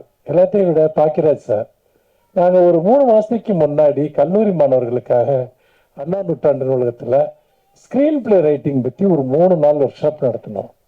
இன்னைக்கு தமிழில் கரண்ட்டாக இருக்கக்கூடிய எல்லா முக்கியமான இயக்குநர்களும் அதில் பேசினாங்க. அந்த அந்த ஒர்க் ஷாப்பில் பாக்கியராஜ் சார் இல்லையே ஒழிய அத்தனை பேருமே அவரை பற்றி தான் பேசினாங்க. ஸ்க்ரீன் பிளே பற்றி பேசல. அவர் படம் பண்ணியே எவ்வளவோ வருஷங்கள் ஆயிடுச்சு. ஆனா ஏன் அவரை கடந்து பேசுறதுக்கு இன்னொரு ஆள் வரல அப்படிங்கிறது எனக்கு ரொம்ப ஆச்சரியமா இருந்தது. ஏன்னா அப்படி ஒவ்வொரு படத்தையும் எல்லாருமே சொல்றாங்க, ஒவ்வொரு சீனையும் சொல்றாங்க. இன்னைக்கு மோஸ்ட் சக்சஸ்ஃபுல்லா இருக்கக்கூடிய டைரக்டர்ஸ் எல்லாருமே அப்போ ஒரு ஃபீல்ட்ல அவருடைய தடத்தை அவர் எப்படி ஒரு பயணியரா இருந்திருக்காருங்கிறத நம்ம அந்த ஒர்க் ஷாப்ல நான் பார்த்தேன். எல்லாமே யங் டைரக்டர்ஸ், ரொம்ப ஒரு ஒரு 5 வருஷத்துக்குள்ள 10 வருஷத்துக்குள்ள படம் பண்ணவங்க எல்லாருமே அவரை பத்தி பேசினாங்க. இன்னைக்கு அவர் இருக்கக்கூடிய மேடையிலையும் நான் இந்த மேடையை பகிர்ந்துக்கிறது ரொம்ப மகிழ்ச்சி அடைகிறேன். இந்த படம் ஒரு பெரிய வெற்றியை பெறட்டும். இன்னைக்கு சிவா அவர்கள் ஒரு எழுத்தாளனாகவும் ஒரு இயக்குநராகவும் தயாரிப்பாளராகவும் வெற்றி பெறுவதற்கு அவருடைய நண்பனாக என்னுடைய நெஞ்சார்ந்த வாழ்த்துக்களை தெரிவித்துக் கொள்கிறேன். நன்றி. அடுத்து நாம் பேச அழைக்கிறோம். புதிய புதிய சிந்தனைகள், செயல்பாடுகள் தமிழ் சினிமாவில் எதுவென்றாலும் தம் பங்கெடுப்பை முதலில் தந்து நிற்கும் அம்மா கிரியேஷன்ஸ் டி சிவா அவர்கள், general secretary of Tamil film active producer council அவர்களை பேச அழைக்கிறோம். இதயபூர்வமான மரியாதைக்கும் பேரன்புக்கும் உரிய பாகிராஜ் அவர்களுக்கு வணக்கம். மற்றும் இங்குள்ள ஊடக நண்பர்கள் அனைவருக்கும், இந்த படக்குழுவினர் அனைவருக்கும் என்னுடைய இனிய வணக்கம். தாமதமாக வந்ததற்காக சற்று மன்னிப்பு கேட்டுக்கொள்கிறேன். முதல்ல வரும்போது இயக்குனர் தயாரிப்பாளர் சிவா அவர்கள் பேசிட்டு இருந்தார். அந்த பேச்சு கேட்கிற இருந்தது. அவருடைய ஒரு சமூக அக்கறை அவருடைய பேச்சில் ரொம்ப ஆழமா இருந்தது. அதில் ஒரு ஒரு பரிதவிப்பு இருந்தது. கண்டிப்பாக அவருடைய அந்த நல்ல எண்ணத்துக்காக, அந்த நல்ல நோக்கத்துக்காக இந்த படம் வெற்றி அடைந்து இன்னும் மேலும் மேலும் நிறைய படங்கள் அவர் செய்யணும்னு என்னுடைய நெஞ்சார்ந்த வாழ்த்துக்களை தெரிவிச்சுக்கிறேன். அதே மாதிரி எனக்கு தமிழ் சினிமாவில் ஒரு முக்கியமா ரொம்ப நிதானமா கொஞ்சம் கொஞ்சமா மேல ஒரு நல்ல இடத்தை பிடிச்சுக்கிட்டு இருக்கிற வெற்றிக்கு இது ஒரு ரொம்ப நல்ல படமா அமையணும்ன்ற என்னுடைய வாழ்த்துக்கள். நான் வெற்றி ரொம்ப அவசரப்படாம ஒரு படம் ஓடிச்சு உடனே வேகமா 2-3 படம் பண்ணுவோம், நிறைய பண்ணுவோம், வேற மாதிரி பண்ணுவோம், உடனே ஆக்ஷன் அப்படிலாம் இல்லாம அவருக்கு எது வரும் அதுக்குள்ள ஒரு நல்ல கதை அதை தேர்ந்தெடுத்து ரொம்ப நிதானமான ஒரு பாதையில போயிட்டு இருக்கீங்க. வெற்றி ரொம்ப சந்தோஷம். அவருடைய முதல் படம் 8 தோட்டாக்கள் அவரோட நான் நடிச்சு நான் அப்ப பார்த்துட்டு இருக்கேன். ஒரு நல்ல மனிதர், அது ஒரு நல்ல உழைப்பாளி, ஒரு நல்ல ஒரு சிந்தனையோடு இன்னும் பெரிய வெற்றி பெறன்னு கேட்டுக்கிறேன். அதே போல இங்க இருக்கிற புதிய இசையமைப்பாளர் மனோஜ் அவர்களுக்கும், பாடலாசிரியர் கார்த்திக் நேதா அவர்களுக்கும், தம்பி பிரசன்னாவுக்கும் மற்றும் இங்குள்ள அனைவருக்கும் என்னுடைய நெஞ்சார்ந்த வாழ்த்துக்கள். தனஞ்சயன் சார் வந்து எந்த வேலையை செஞ்சாலும் ஒரு பர்ஃபெக்ஷன் டு த கோரில் பண்ணுவார். நிச்சயமாக இந்த ஆளுநர் படத்துக்கு அவருடைய அதிகபட்ச உழைப்பை நிச்சயமாக தந்து நிச்சயமாக இந்த வெற்றிக்கு ஒரு பெரிய பாலமாக இருப்பார். இந்த படம் உங்களுடைய எல்லாருக்காகவும், குறிப்பாக இயக்குனர் தயாரிப்பாளர் சிவா அவருடைய நல்ல நோக்கத்துக்காகவும் அவரும் வெற்றி பெற வேண்டும் என்று வாழ்த்தி விடைபெறுகிறேன். நன்றி, வணக்கம். நன்றி சார். அடுத்து நாம் பேச அழைக்கிறோம். இரத்தமும் சதியுமான கதாபாத்திரங்கள், ஆரவாரம் அலங்காரம் இல்லாத நடிப்பு, தொடர்ந்து தேர்ந்தெடுத்த கதைகளில் பம்பர் ஹிட் படங்கள், எழுத்தாளராக புதிய பயணம் படம் இது பெரும் வெற்றி பெற வெற்றிக்கு வாழ்த்துக்களோடு அழைக்கிறோம். ஆலன் படத்தின் ஹீரோ வெற்றி. எங்களோட ஆடியோ லான்ச்சுக்கு இன்வைட் பண்ணதுக்கு வந்ததுக்கு பாக்யராஜ் சார் உங்களுக்கு நன்றி சொல்லிக்கிறேன். சிவா சார் உங்களுக்கும் நன்றி சொல்லிக்கிறேன். பாக்யராஜ் சார் தொடர்ந்து என்னோட நிறைய படங்களுக்கு சீஃப் கெஸ்டாக வந்து என்னை சப்போர்ட் பண்ணுறீங்க, ரொம்ப நன்றி சார். இந்த படத்தில் என்னை ஹீரோவாக நடிக்கிறதுக்கு கமிட் பண்ண சிவா சாருக்கு ஃபர்ஸ்ட் நன்றி தெரிவிச்சுக்கிறேன். இந்த ஸ்கிரிப்டுக்குள்ளே நான் வர காரணமாக வந்து 2 பேர் தான், காசி சாரும் விந்தன் ராஜ் சாரும். ஸோ அவங்க 2 பேருக்கும் நன்றி தெரிவிச்சுக்கிறேன். ஆலன் தொடர்ந்து த்ரில்லர் படமாக பண்ணிட்டு இருக்கோம், சரி ஒரு லவ் படம் பண்ணுவோம் அப்படின்னு யோசிக்கும் போது சிவா சார் இந்த ஸ்கிரிப்ட் கொடுத்தாரு. ஸோ படித்து பார்த்துட்டு 2 விஷயம் தான் தோணுச்சு. சார் இந்த மாதிரி இந்த படத்துக்கு வந்து பெரிய கிராண்டாக ஷூட் பண்ணணும், சின்ன பட்ஜெட்டில் பண்ண முடியாது. 2வது மியூசிக் டைரக்டர் வந்து கொஞ்சம் ஸ்ட்ராங்காக போட்டால் தான் லவ் ஸ்டோரி நிற்கும் அப்படின்னு சொன்னேன். ஸோ அவர் வந்து டைரக்டர் கம் ப்ரொடியூசராக இருக்கிறதுனால அவரோட தாட் என்னவோ அதுக்கு எவ்வளோனா செலவு பண்ணுறதுக்கு அவர் ரெடியாக இருந்தார். அது நீங்கள் விஷுவல்ஸில் பார்த்துருப்பீங்க. ஸோ மேக்கிங்கில் ரொம்ப கஷ்டப்பட்டு தான் பண்ணோம். கூட நடித்த அத்தனை ஆர்டிஸ்ட் விவேக் நான் கூட நடிக்கலை, பட் ஆனால் பார்த்தேன், உங்களோட சீன்ஸ் எல்லாம் பார்த்தேன். எல்லாருமே நல்லா அவங்களோட பங்கை நல்லா கரெக்டாக பண்ணியிருக்காங்க. அதே மாதிரி மியூசிக் டைரக்டர் ஸ்ட்ராங்கான சாங்ஸ் கொடுத்துருக்காரு, நீங்கள் பார்த்துருப்பீங்க. ஸோ நிறைய உழைப்பு இருக்குது படத்துக்கு பின்னால். ஸோ கண்டிப்பாக இந்த மாதிரி புது முயற்சியை சப்போர்ட் பண்ணுங்க. நன்றி, தேங்க்யூ. நன்றி. அடுத்து நாம் பேச அழைக்கிறோம். திரை உலகில் உற்று கவனித்தால் தெரியும், இந்த பெயர் தொட்டு சென்ற பெற்று சென்ற வரலாறு தெரியும். உச்சம் தொட்ட இவரின் பெரும் உழைப்பு, பாமரனுக்கும் சாமரம் வீசிய படங்கள், கொங்கு தமிழில் கொண்டு வந்த கோடம்பாக்க கதைகள், தமிழ் சினிமா உள்ளவரை கொண்டாடும் கலைஞன் நம் பாக்யராஜ் அவர்களை உங்கள் முன் பேச அழைக்கிறோம். அனைத்து பத்திரிகை நண்பர்கள், அனைத்து டிவி ஊடக நண்பர்கள் எல்லாத்துக்கும் என்னுடைய பணிவான வணக்கம். மற்றும் விழாவுக்கு வந்திருக்கவங்க, கீழுக்கு வந்திருக்கவங்க, மேலுக்கு வந்திருக்கவங்க எல்லாத்துக்கும், அப்புறம் ஒவ்வொருத்தர் பேரையும் சுத்தமான தமிழில் உச்சரித்த கவிதா, ஏன்னா எப்பவுமே அந்த தமிழில் அவங்க பேசும்போது எனக்கு ரொம்ப ஆர்வமாக பார்த்துக்கிட்டு இருப்பேன். ஸோ அவங்களுக்கு எல்லாத்துக்குமே என்னுடைய பணிவான வணக்கம் தெரிவிச்சுக்கிறேன். ஏன்னா நேரம் ஆகி போச்சுங்கிறதுனால எல்லாம் அவசர அவசரமாக பேசினேன். ஒன்று கஷ்டமாக இருந்தது இந்த ஃபங்க்ஷனில், என்னென்னா ஒரு மனிதனுக்கு வந்து ரொம்ப முக்கியமான தேவையானது வந்து நன்றி உணர்வு அப்படிங்கிறது ரொம்ப தேவை. அது இல்லைன்னா மனிதனே இல்லை. என்ன படிச்சிருந்தாலும் என்ன கரெக்ட் இருந்தாலும் இன்னைக்கு இல்லைங்க, நம்ம பேச்சு அவ்வளோதான். ஸோ அந்த நன்றி அப்படிங்கிறது வந்து அவ்வளவு முக்கியமான ஒரு சமாச்சாரம். இந்த ஃபங்க்ஷனு, ஆடியோ ரிலீஸ் ஃபங்க்ஷனு, அது வந்து முதல் தடவை பண்ணியிருக்காரு அவர் மனோஜ் கிருஷ்ணா. ஸோ அவர் சந்தோஷப்படுறத விட அவருக்கு யாரெல்லாம் சப்போர்ட் பண்ணாங்களோ அவங்களுக்கு நன்றி சொல்லணும் அப்படின்னு சொல்லிட்டு ஆரம்பிச்சார். அதை வந்து காலம் நேரம் அப்படிங்கிறதுக்காக டக்குனு இல்லை இல்லைங்க அப்படின்னு சொல்லி தனஞ்சயன் சார், ஏன்னா அவர் ப்ரொடக்ஷனில் எப்பவுமே அவர் அதில் கரெக்டாக இருக்கிறவர், அதனால் அது இன்னொரு நாளைக்கு சொல்லிக்கலாம் அப்படின்றது எனக்கு ரொம்ப கஷ்டமாக இருந்தது. இல்லை இருந்தாலும் அவருக்கு ஃபஸ்ட்டு இதுதான், இந்த படம் தான் லான்ச் பண்ணுறாரு. ஸோ அதில் வந்து பாட்டுக்காக எல்லாம் உதவி பண்ணவங்க, மியூசிக்கில் உதவி பண்ணவங்க, அவங்க பேரெல்லாம் சொல்லணும்னு நினைக்கும் போது அது தடப்பட்டதுங்கிறது கொஞ்சம் கஷ்டமாக இருக்குது. உங்கள் சார்பாக என்னுடைய மனமார்ந்த நன்றிகளை வந்து அவங்களுக்கு நான் தெரிவிச்சுக்கிறேன். ஏன்னா உங்களுக்கு அவ்வளோ சப்போர்ட் பண்ணியிருந்தாங்க, இல்லைன்னா உங்கள் மனசுக்குள்ள அது இருக்காது. அதே மாதிரி இந்த படத்தில் வந்து அந்த ஓம் நமச்சிவாயன்னா உடனே ஆன்மீகமாக தான் அது தோணும், இந்த பாட்டு போடலாம் அப்படின்னா. அதை ஒரு கமர்ஷியல் ரிதமாக ரொம்ப அழகாக வந்து அந்த ஓம் நமச்சிவாயாங்கிறத வந்து அவ்வளோ ரிதமிக்காக வந்து அந்த பாட்டை பண்ணியிருந்தாரு. ஸோ அதே அந்த அளவுக்கு ரிதமிக் அப்படிங்கும்போது அப்போ மீதி பாட்டெல்லாம் அவர் எப்படி பண்ணியிருப்பாருன்னு சொல்லணுங்கிறது இல்லை. ஸோ நானும் நேரம் கருதி அவரை வந்து அவருடைய இதை மட்டும் நான் பாராட்டுறேன். மற்றபடி மறுபடியும் பாட்டு இதெல்லாம் பார்த்துட்டு அதுக்கப்புறம் சொன்னேன். அடுத்தபடியாக நான் மறுபடியும் நன்றி சொல்ல விரும்புகிறது நம்ம தனஞ்சயன் அவர்களுக்கு.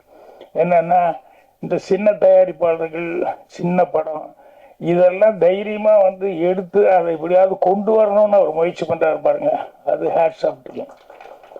ஸோ அது நிறையா படங்களில் புதுசாக வர்ற படங்கள் எல்லாத்துலேயுமே நான் அங்கங்கே அப்பப்போ அந்த ஃபங்க்ஷன்ல எல்லாம் பார்த்துட்ருக்கிறேன்.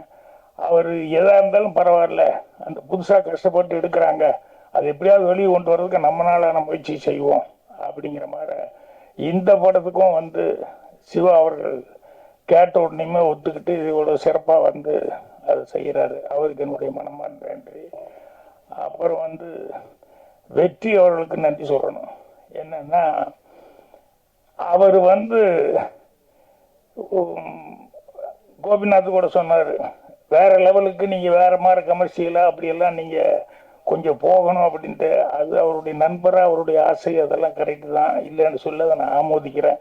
ஆனால் இப்போ செஞ்சுட்டு இருக்கிறது விட்டுறாதீங்க தயவுசு. ஏன்னா வெற்றி அப்படின்னு சொன்னாலே அவர் கண்டிப்பாக கரெக்டாக சூஸ் பண்ணி தான் பண்ணிட்டு இருக்காரு அப்படிங்கிற மாதிரி எனக்கே அந்த ஃபீலிங் இருக்குதுங்கும் போது நிச்சயமாக ஆடியன்ஸுக்கிட்டே அந்த இது இருக்கும். இவர் எப்பவுமே எல்லா படமும் மாமூலாக ஒத்துக்கிட்டு பண்ணுறது இல்லை, ஏதோ அதில் வித்தியாசமாக ஏதாவது சம்திங் இருந்தால் தான் அவர் பண்ணுறாரு அப்படின்னு சொல்லிட்டு. ஸோ அதனால் அது அந்த ட்ராக்கை மிஸ் பண்ணாமல் நீங்கள் கமர்ஷியலாக வேறு என்ன வேணா பண்ணுங்க. அதுக்காக இதெல்லாம் கமர்ஷியல் இல்லைன்னு இல்லை, இதுவும் லவ் ஸ்டோரி தான். லவ் ஸ்டோரிலையும் கமர்ஷியலாக எத்தனையோ படங்கள் ஹிட்டாக இருக்குது. ஸோ அதனால் இதையே தொடரணும் அப்படின்னு சொல்லி அவருக்கு நன்றி சொல்லிக்கிறேன். அதுக்கப்புறம் வந்து மனுஷபுத்திரன், அதாவது இன்னைக்கோட அவர் இந்த பிரிவு அப்படிங்கிறத பற்றி ஒரு 3 பேஜ், நான் ஒரு 2 பேஜ் படிக்கிறதுக்குள்ள ஷூட்டிங்கு அது இதுன்னு சொல்லி கதை திருட்டாங்க. பாத்ரூமில் தான் படிச்சுக்கிட்டு இருப்பேன். டைம் ஆகி போச்சு, என்ன இன்னும் படிச்சுக்கிட்டே இருக்கிறீங்கன்னா அப்படியே பேலன்ஸ் எப்படி வச்சுட்டு வந்திருக்கேன், மறுபடியும் படிக்கிறோன்னு. இந்த பிரிவுங்கிறது சாக்லேட் உரையை வந்து பிரித்து சாக்லேட்லேருந்து பிரிக்கிறதல்ல பிரிவு அப்படிங்கிற மாதிரி ரொம்ப அழகாக அது தொகுப்பு தான் அவர் பண்ணியிருந்தாரு. அந்த தொகுப்பே அவ்வளோ சிறப்பாக அவர் பண்ணியிருந்தாரு. சில பேரெல்லாம் தமிழில் வந்து இதை வந்து உண்மையிலேயே அவங்க வந்து ஒரு என்ன சொல்கிறது, அவங்களுடைய தமிழில் அவங்களுக்கு இருக்கிற புலமை அதெல்லாம் வந்து அடுத்தவங்களுக்கு ஒரு சர்வீஸ் மாதிரி அவர் பண்ணிட்டு இருக்காரு. அவருக்கு என்னுடைய மனமார்ந்த நன்றி தெரிவிச்சுக்கிறேன். அதே மாதிரி அன்றைக்கி அவருடைய ஃபங்க்ஷனில் வந்து அவர் சொன்னார், நிறைய யங்ஸ்டர் டைரக்டர்ஸ் எல்லாம் வந்து என்னை பற்றி பேசினாங்கன்னு. ரொம்ப சந்தோஷமாக இருக்குது, பெருமையாக இருக்குது. அது அந்த பெருமையெல்லாம் எங்கள் டைரக்டர் குருநாதர் அவருக்கு தான் போய் சேரும். ஏன்னா அவர் இல்லைன்னா நான் இல்லை. ஸோ அவருக்கு என்னுடைய மனமார்ந்த நன்றி தெரிவிச்சுக்கிறேன். அப்புறம் இந்த விழாவில் வந்து ஒருத்தர் நான் கவனித்தேன், அவர் பேசுனது கடைசி வரைக்கும் புரியல, ஆனால் ரொம்ப பிடிச்சிருந்தது. பாடலாசிரியர் அவர் முதல்ல நான் எழுதுனது அப்படின்னு சொன்னார், அது சுத்தமாக எனக்கு என்னன்னே புரியல. அந்த வார்த்தைகள்லாம் புதுசாக இருந்தது. அப்புறம் 10 வருஷம் கழித்து எழுதினாரு, அது அதே மாதிரி தான் இருந்தது. அந்த 10 வருஷத்தில் அவர் சொன்னார் நான் நிறைய சேஞ்ச் ஆகிட்டேன் அப்படின்ட்டு. ஆனால் கடைசியில் ஒன்று சொன்னார், அந்த கவிதை அது ரொம்ப சிறப்பாக இருந்தால். அவர்கிட்ட ரொம்ப பேசணும், அவர் இத்தனால நான் பார்க்கல, பேசுறதுக்கான வாய்ப்பு கிடைக்கல. அவர் விவேக் பிரசன்னா பிரதர் அப்படிங்கிறத வந்து இங்கே சொன்னாங்க. அவர் கூட இருந்ததுனால அவர் தம்பின்னு தான் பேசுகிறாரு, நல்ல சிறப்பான முறையில் பேசினார். அடுத்தபடியாக மெயினாக இந்த ஃபங்க்ஷனில் நன்றி அப்படின்னு சொல்ல வேண்டியது வந்து தயாரிப்பாளரும் டைரக்டருமான சிவா அவர்களுக்கு தான் நன்றி சொல்லணும். என்னென்னா, இன்னைக்கு ஒன்று சினிமாவுக்கு வர்றதுல 2 விதம் தான் இது வரைக்கும் நான் நினச்சிட்டு இருந்தது. ஒன்று வந்து என்னென்னா பேரும் புகழ் அப்படிங்கிறது, அது ஒன்று நினச்சிட்டு வருவாங்க, லைம்லைட்டில் வரணும், அப்படி இருக்கணும், இப்படி இவங்க மாறு அவங்க மாறு அப்படின்னு சொல்லி. இல்லைன்னா அதில் பாரு எப்படி சம்பாதிச்சு எப்படி இருக்கிறாங்க பாரு அப்படின்னு சொல்லிட்டு அதே மாதிரி ஏர்ன் பண்ணணும் அப்படின்னு சொல்லி இந்த சம்பாத்தியம் பெயர் புகழ் இந்த 2 தான் மெயினாக வந்து இருக்கிறதா இது வரைக்கும் நினச்சிருந்தேன். நான் கூட பேர் புகழ் தான் நினச்சிட்டு வந்தேன், சம்பாத்தியமெல்லாம் அப்புறம். ஆனால் அதை தாண்டி ஒன்று இருக்குது அப்படிங்கிறது இன்னைக்கு தெரியும் போது ரொம்ப நெகிழ்வாக இருந்தது. அதுதான் வந்து என்னென்னா, அதை ஒரு சர்வீஸாக சினிமாவை நினச்சிட்டு வந்திருக்காரு பாருங்க சிவா அவர்கள், டைரக்டர். அது அவர்கிட்ட பேசிட்டு இருக்கும்போது அது தெரிஞ்சது. ஏன்னா இங்கிருந்து போய் சிங்கப்பூரில் எத்தனையோ வருஷம் கஷ்டப்பட்டு அவர் பாருங்க சிரமம், ஃபேமிலியே சிரமம், அதனால் படிக்கிறது கூட விட்டு போட்டு அதுக்கப்புறம் ஏதோ அதுக்காக நான் ஃபேமிலிக்காக வந்து வருமானத்துக்காக போனேன் அப்படின்னாரு. அவ்வளவு வருமானத்தை வந்து அங்கே ஈட்டிட்டு அந்த வருமானம் சம்பாதிச்ச வருமானத்தை வந்து அவர் வந்து சினிமாவில் வந்து அது கூட கமர்ஷியலா அவங்கள வச்சு இவங்கள வச்சு இல்லை கமர்ஷியல் மாற கதை எழுதி எப்படி பண்ணணும் அப்படிங்கிறது நினைக்காம அவர் என்ன நினைக்கிறாரோ ஆத்மார்த்தமா அதை வந்து செய்யணும் அப்படின்னு சொல்லிட்டு அவர் அந்த நஷ்டம் அது இதுங்கிற பத்தியோ இல்லை வேற எதை பத்தியோ எதை பத்தியுமே கவலைப்படாம பண்ணாரு. அதுலயும் அவர் எடுத்துக்கிட்டது வந்து ஒரு விஷயம் வந்து சொல்லும்போது அவர்கிட்ட பேசும்போது நிறைய விஷயங்கள் சொல்லிட்டு இருந்தாரு. அதுல வந்து ஒண்ணு சொன்னாரு, ரைடர்களுக்கெல்லாம் வந்து எவ்வளவு மரியாதை இருக்குது அங்க சிங்கப்பூர்ல அங்கெல்லாம் நான் பார்த்தேன் சார் அப்படின்னு சொல்லிட்டு நம்ம ஊர்ல தான் கொஞ்சம் கஷ்டமா இருக்குது சொல்றதுக்கே அப்படிங்கிற மாதிரி ரொம்ப ஃபீல் பண்ணி இது பண்ணாரு.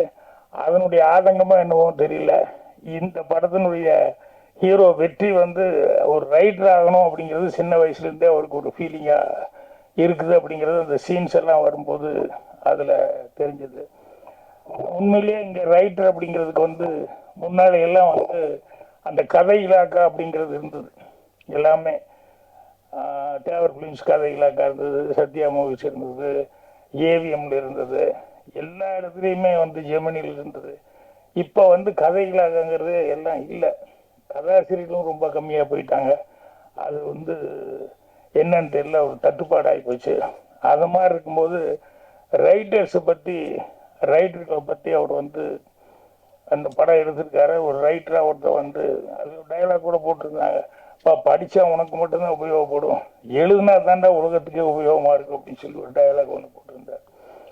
சார் உண்மை அதுதான், எழுதுனா நான் கூட வாங்க சினிமா பற்றி பேசலாம் அப்படிங்கிறது வந்து இவ்வளோ பிஸியாக இருக்கிற நேரத்தில் நீங்கள் எழுதணுமான்னு எல்லாம் கேட்டாங்க.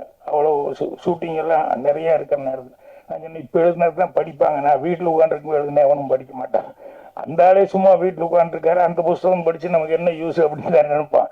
அதனால மார்க்கெட்டில் நல்லா இருந்துட்டு இருக்கும் போதே படிக்கணும் அப்படின்னு சொல்லி தான் நான் அந்த வாங்க சினிமா பற்றி புஸ்தகம் வந்து பின்னால் வர்றவங்களுக்கு வந்து நம்மளுடைய அனுபவம் யூஸ்ஃபுல்லாக இருக்கட்டும் அப்படிங்கிறதுக்காக எழுது. ஸோ ரைட்டர்ஸ் பற்றி சொல்லும்போது எனக்கு ஒரு தமாஷான ஒரு நிகழ்ச்சி தான், ஆனால் ரைட்டர்ஸுக்கு அது சொல்லணுமே அப்படிங்கிறதுக்காக அது இன்சிடென்ட் சொல்கிறேன். என்னென்ன தேவர் பிலிம்ஸ் கதையிலக்கார வந்து எல்லாருமே இருந்தாங்க. கலைஞான சார் இருந்தார், தோயவன் இருந்தார், டைரக்டர் மகேந்தர் இருந்தார், மாறா, இப்படி எல்லாமே எல்லா ரைட்டர்ஸுமே அங்கே இருந்தாங்க. தேவர் பிலிம்ஸில் என்னன்னா முதல் நாள் போகும்போது, டேய் இந்த இடத்துக்கு கொஞ்சம் நல்ல சீனா ஏதாவது ஒன்று பிடிச்சிட்டு வாங்கடா அப்படின்னு சொல்லி அனுப்புவார். காலையில் 8 மணிக்கு கார் போய் எல்லா ரைட்டரையும் ஒவ்வொருத்தையாக காரில் தூக்கி போட்டு கொண்டு வந்து உட்காரு. 8-8:15 எல்லாரும் வந்து அசம்பிள் ஆயிடுவாங்க. 7:30 மணிக்கெல்லாம் வந்து, டேய் நேற்று சொன்னடா என்னடா சீன் யோசிச்சுட்டு வந்தீங்க அப்படின்னு சொல்லுங்கன்னா, இந்த ரைட்டரையும் வந்து எல்லாம் வயசானவங்கெல்லாம் இருக்காங்க, இருந்தாலும் அவங்களுடைய கேரக்டர் தான் பார்த்தீங்கன்னா இந்த சின்ன பசங்களுக்கு உண்டான கேரக்டர் தான் அவங்ககிட்ட இருக்கும். என்னன்னா தூயவன் யோசிப்பாரு, அவருக்கு ஒண்ணுமே கிடைக்கல, போனா சின்ன பத்தவர் பயங்கரமா திட்டுவாரு, துளுக்காக அப்படியெல்லாம், அதாவது தமாஷா பேசுவாரு, பிரியமாவும் பேசுவாரு, எல்லா உதவியும் செய்வார். அவர் வந்து பயங்கரமா திட்டுவார் எல்லாத்தையும் வச்சுக்கிட்டு அப்படின்னு சொல்லிட்டு அவர் சீன் வரல, அப்படியே யோசிச்சுக்கிட்டே வருவார். காரில் வரும்போது கலைஞானத்துக்கிட்ட கேட்பாரு, என்னென்ன உங்களுக்கு ஏதாவது, அவர் ஒன்றும் அவருக்கு சீன் வரலன்னு சொல்லல, என்னென்ன ஏதாவது பிடிச்சிட்டு வந்தீங்களா, ஒன்று பிடிச்ச தூயவன் அது அந்த அளவுக்கு கரெக்டாக இருக்குமான்னு தெரியல, சொல்லுங்க, சொன்னா தானே 4 பேருக்கு தெரியும் அப்படின்னு உடனே தூயவன் கிட்ட கலைஞானம் சொல்லிட்டே வந்திருக்காரு. வந்தோடனே இவங்க 8 மணிக்கு அசம்பிள் ஆனே, என்னப்பா நேற்று சொன்னேன் ஏதாவது சீன் யாராவது திங்க் பண்ணிட்டு வர்றீங்களா அப்படின்னு தூயவன் முதல்ல கை தூக்கிட்டார். நான் சொல்றேன், சொல்லுடா பாடுறா, அவன் முதல்ல சொல்றாங்க சொல்லுடா அப்படின்னா கலைஞான சீனிவர் அப்படியே சொல்லிட்டாரு. கலைஞான திருன்னு முடிக்கிறாரு. இப்போ அவரால் சொல்லவும் முடியல, இல்லை நான் யோசிச்சுட்டு வந்தேனே வழியில் இப்படி பண்ணி திருடிட்டேன், நான் என்ன பண்ண தெரியலன்னு ஒன்றும் சொல்ல முடியல. அதுக்கப்புறம் என்ன கலைஞானம் அப்படின்னாரு, அண்ணா ஒன்றும் வரல, அவன் பாடுற உன்னை விட வயசு எவ்வளோ கம்மி அப்படின்னு திட்டுறாரு. தூயம் சைலண்ட்டாக அப்படி உட்காந்துட்டாரு. அப்புறம் அடுத்த நாள் வந்து இவர் பேசும்போதெல்லாம் தூயவங்கிட்ட, ஏன்டா உன்னை நம்பி நான் சொன்னேன் தூயவா, இப்படி பண்ணி போட்டிய கழுத்து எடுத்துட்டிய, அந்த மனுஷங்கிட்ட என்ன திட்டு வாங்க வச்சுட்டிய அப்படி இப்படின்னு பேசு. அப்புறம் ஏன்டா பேசாமே வந்துருக்கு, மூட வீட்டில் வர்ற தூயவன் என்ன, ஏன் பொண்டாட்டி கூட நான் பிரச்சனை, எல்லார் வீட்லேயும் பிரச்சனை தான், இது என்ன இருக்கு அப்படின்னா, இல்லைண்ணா எப்போ பாரு வந்து நம்ம வெளியே போய் சம்பாதிக்கிறது சாதாரண விஷயமாண்ணா, ஒரு ஆம்பளை வெளியே போய் எவ்வளோ கஷ்டப்பட்டு சம்பாதிக்கிறான், கொஞ்சம் கூட புரிஞ்சுக்க மாட்டேங்கிறா, நீங்கள் மட்டும் தான் சம்பாதிக்க, அதுதான் இன்னும் வீட்டில இருந்து குழந்தைகளை பார்த்துக்கிறதெல்லாம் ஒன்றுமே வேலை இல்லைன்னு நினச்சிட்டிங்களா, அதே குழந்தைகளை பார்த்துக்கிறது ஒரு பெரிய வேலையாடி, சமையல் பண்ணுறது ஒரு பெரிய வேலையாடு அப்படின்னா நீங்கள் போய் சம்பாதிக்கிறது மட்டும் பெரிய வேலையாகும் அப்படின்னு எப்போ பாரு இதே சண்டைண்ணே. நீங்கள் என்ன பெருசாக அங்கே கிழிக்கிறீங்க, நாங்கள் என்ன இங்கே பொம்பளை என்ன கம்மியாக பண்ணுறேன்னு, அது இது ஒன்றாண்ணே, அப்படி முடியுமாண்ணே அப்படி இப்படின்னு எல்லாம் சொல்லிட்டு எப்போ பாரு என் மாதிரி நீ செய்ய முடியுமா, உன் மாதிரி நான் செய்ய முடியுமா அப்படின்னு சொல்லிட்டு ஒரே சண்டை. அவகிட்ட அவளை எப்படி புரிய வைக்கிறது தெரியல, ஆம்பளையினுடைய கஷ்டமே அவளுக்கு புரியல அப்படின்னா. அடுத்த நாள் வந்தோடனே அப்புறம் எங்கேயோ ஒரு கம்பெனியில் கதை கேட்டிருக்காங்க. அப்புறம் கலைஞானம் கதை சொல்லலான்னு சொல்லி போயிருக்காரு. முதல் நாள் கேட்டிருக்காங்க கதை வேணும்னு. அப்புறம் அவர் தூயவனும் கூட போயிருக்காரு. முக்தாபுலின் சீனிவாஸ் சார் தான் போய் கலைஞான கதையை ஆரம்பிக்கலான்னு, இந்த தூயவன் கதை சொல்லலான்னு ஆரம்பிக்கிறதுக்குள்ள, இல்லை தூயவா கலைஞான ஒரு கதை சொன்னாலும் ரொம்ப பரமாமா இருந்தது, நீ வசனம் மட்டும் எழுதுன்னு. என்கிட்ட சொல்லவே இல்லையே என்ன கதை என்ன அப்படின்ட்டு. இல்லைப்பா அந்த லைன் நல்லா இருக்குப்பா, ஒரு பொண்டாட்டி எப்போ பாரு புருஷங்கிட்ட சண்டை போட்டுட்டே இருக்கா, நீ வீட்டில இருந்து இதெல்லாம் பண்ண முடியுமா, சமையல் பண்றது அது இது இதெல்லாம் குழந்தைய பார்த்துக்கிற சாதாரண விஷயம்னு நினைச்சியா, ஏய் ஒரு ஆம்பளை செய்யறதெல்லாம் ஒரு பொம்பளை செய்ய முடியும், நீ போய் சம்பாதிக்க முடியுமாடி அப்படின்னு சதா சண்டைப்பா.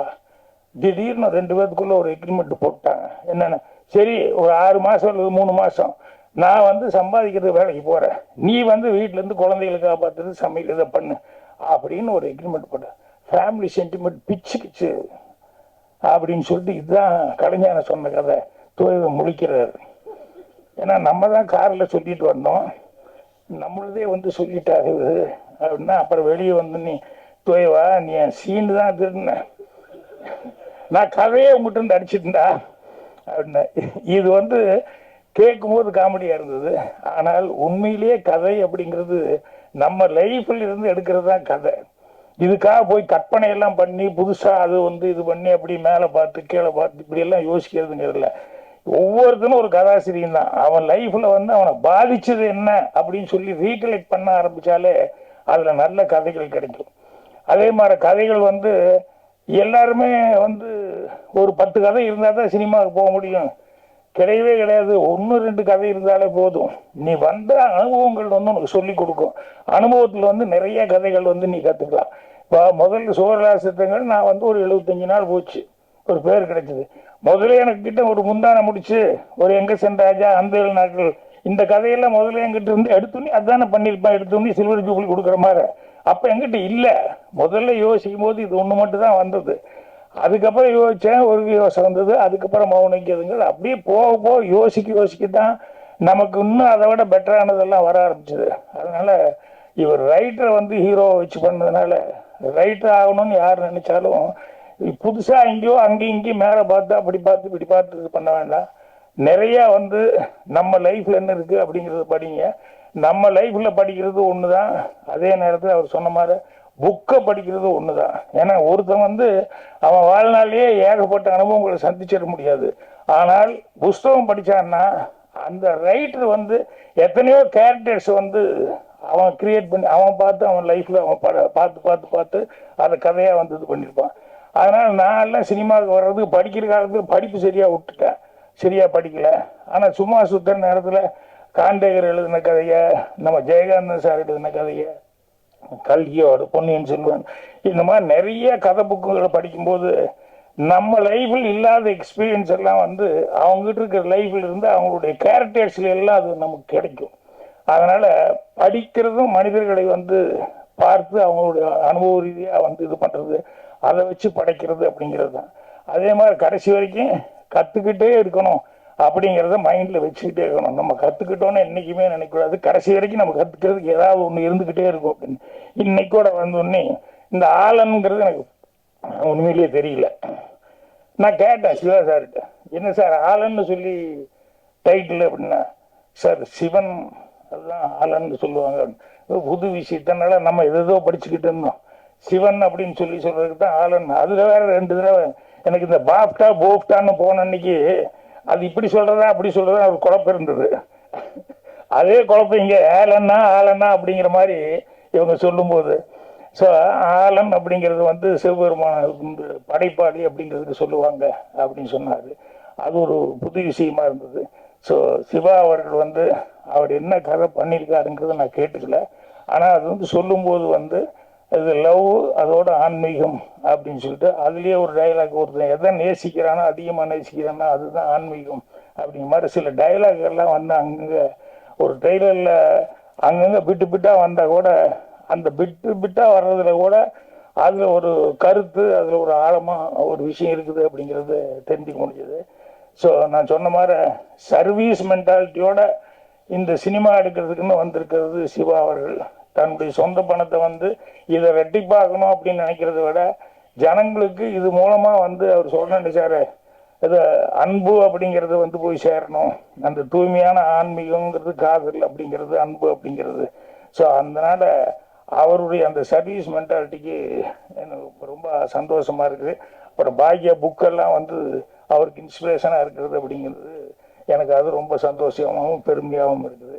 ஸோ அவருக்கு வந்து பத்திரிகையாளர் நண்பர்கள் ஊடக நண்பர்கள் எல்லாருமே அவர் ஏன்னா இது வந்து கேமராமேன் அவங்கெல்லாம் வந்து அந்த ஃப்ரேமு படம் பார்த்தோன்னே நான் முதல்ல எனக்கு இவர் தான் சிவாங்கிறது தெரியாமல் நான் ட்ரெய்லர் கொண்டு வந்து காமிச்சாங்க ப்ரொடியூசர் அப்படிங்கிற மாதிரியே பேசிட்டு அந்த ட்ரெய்லர் அப்படி பார்த்தோன்னே சார் இந்த சிவா யாருக்கிட்ட அப்படிங்கும்போது நான் தான் சார் சிவா அப்படின்னாரு. எனக்கு அது வரைக்கும் அவர் எழுதினாரு அவர் தான் டைரக்ட் பண்ணான்னு தெரியல ப்ரொடியூசர் நினச்சிக்கிட்டேன். ஸோ அந்த ஃப்ரேமிங்க அதெல்லாம் பார்த்தா இடங்கள் எல்லாம் செலவு பண்ணது அந்த கேமராமேன் எல்லாம் எவ்வளோ தூரம் அதுக்காக இது பண்ணியிருக்காங்கன்னு சொல்லிட்டு இந்த படத்தில் எல்லா டெக்னீஷியனுமே அவங்கவுங்க பங்கு ரொம்ப சிறப்பாக பண்ணியிருக்காங்க. அதாவது அதில் கூட சொன்னார் இல்லையா பாட்டு எழுதும்போது அவரை நான் பார்க்கல, கிருஷ்ணாவை வந்து மனோஜ் கிருஷ்ணாவை வந்து கம்போஸ் பண்ணும்போது நான் அவரை பார்க்கல, ஃபோன்லேயே தான் பேசினேன். அவங்கவுங்க வேணுங்கிறதுல அவங்கவுங்க வேலையை அவங்கவுங்க வந்து ரொம்ப சிரத்தையோடு செஞ்சுருக்காங்க. அதனால் எல்லா டெக்னீஷியனுக்கும் என்னுடைய மனமார்ந்த பாராட்டுகளை தெரிவித்து சிவா அவர்கள் வெற்றி பெற என்னுடைய வாழ்த்துக்களை தெரிவிச்சுக்கிறேன். நன்றி, வணக்கம். சார், ஆலன் படத்தின் இசை வெளியீட்டு விழா இப்போது திரு பாக்கியராஜ் அவர்கள் வெளியிட திரு அம்மா சிவா பெற்றுக்கொள்வார்கள்.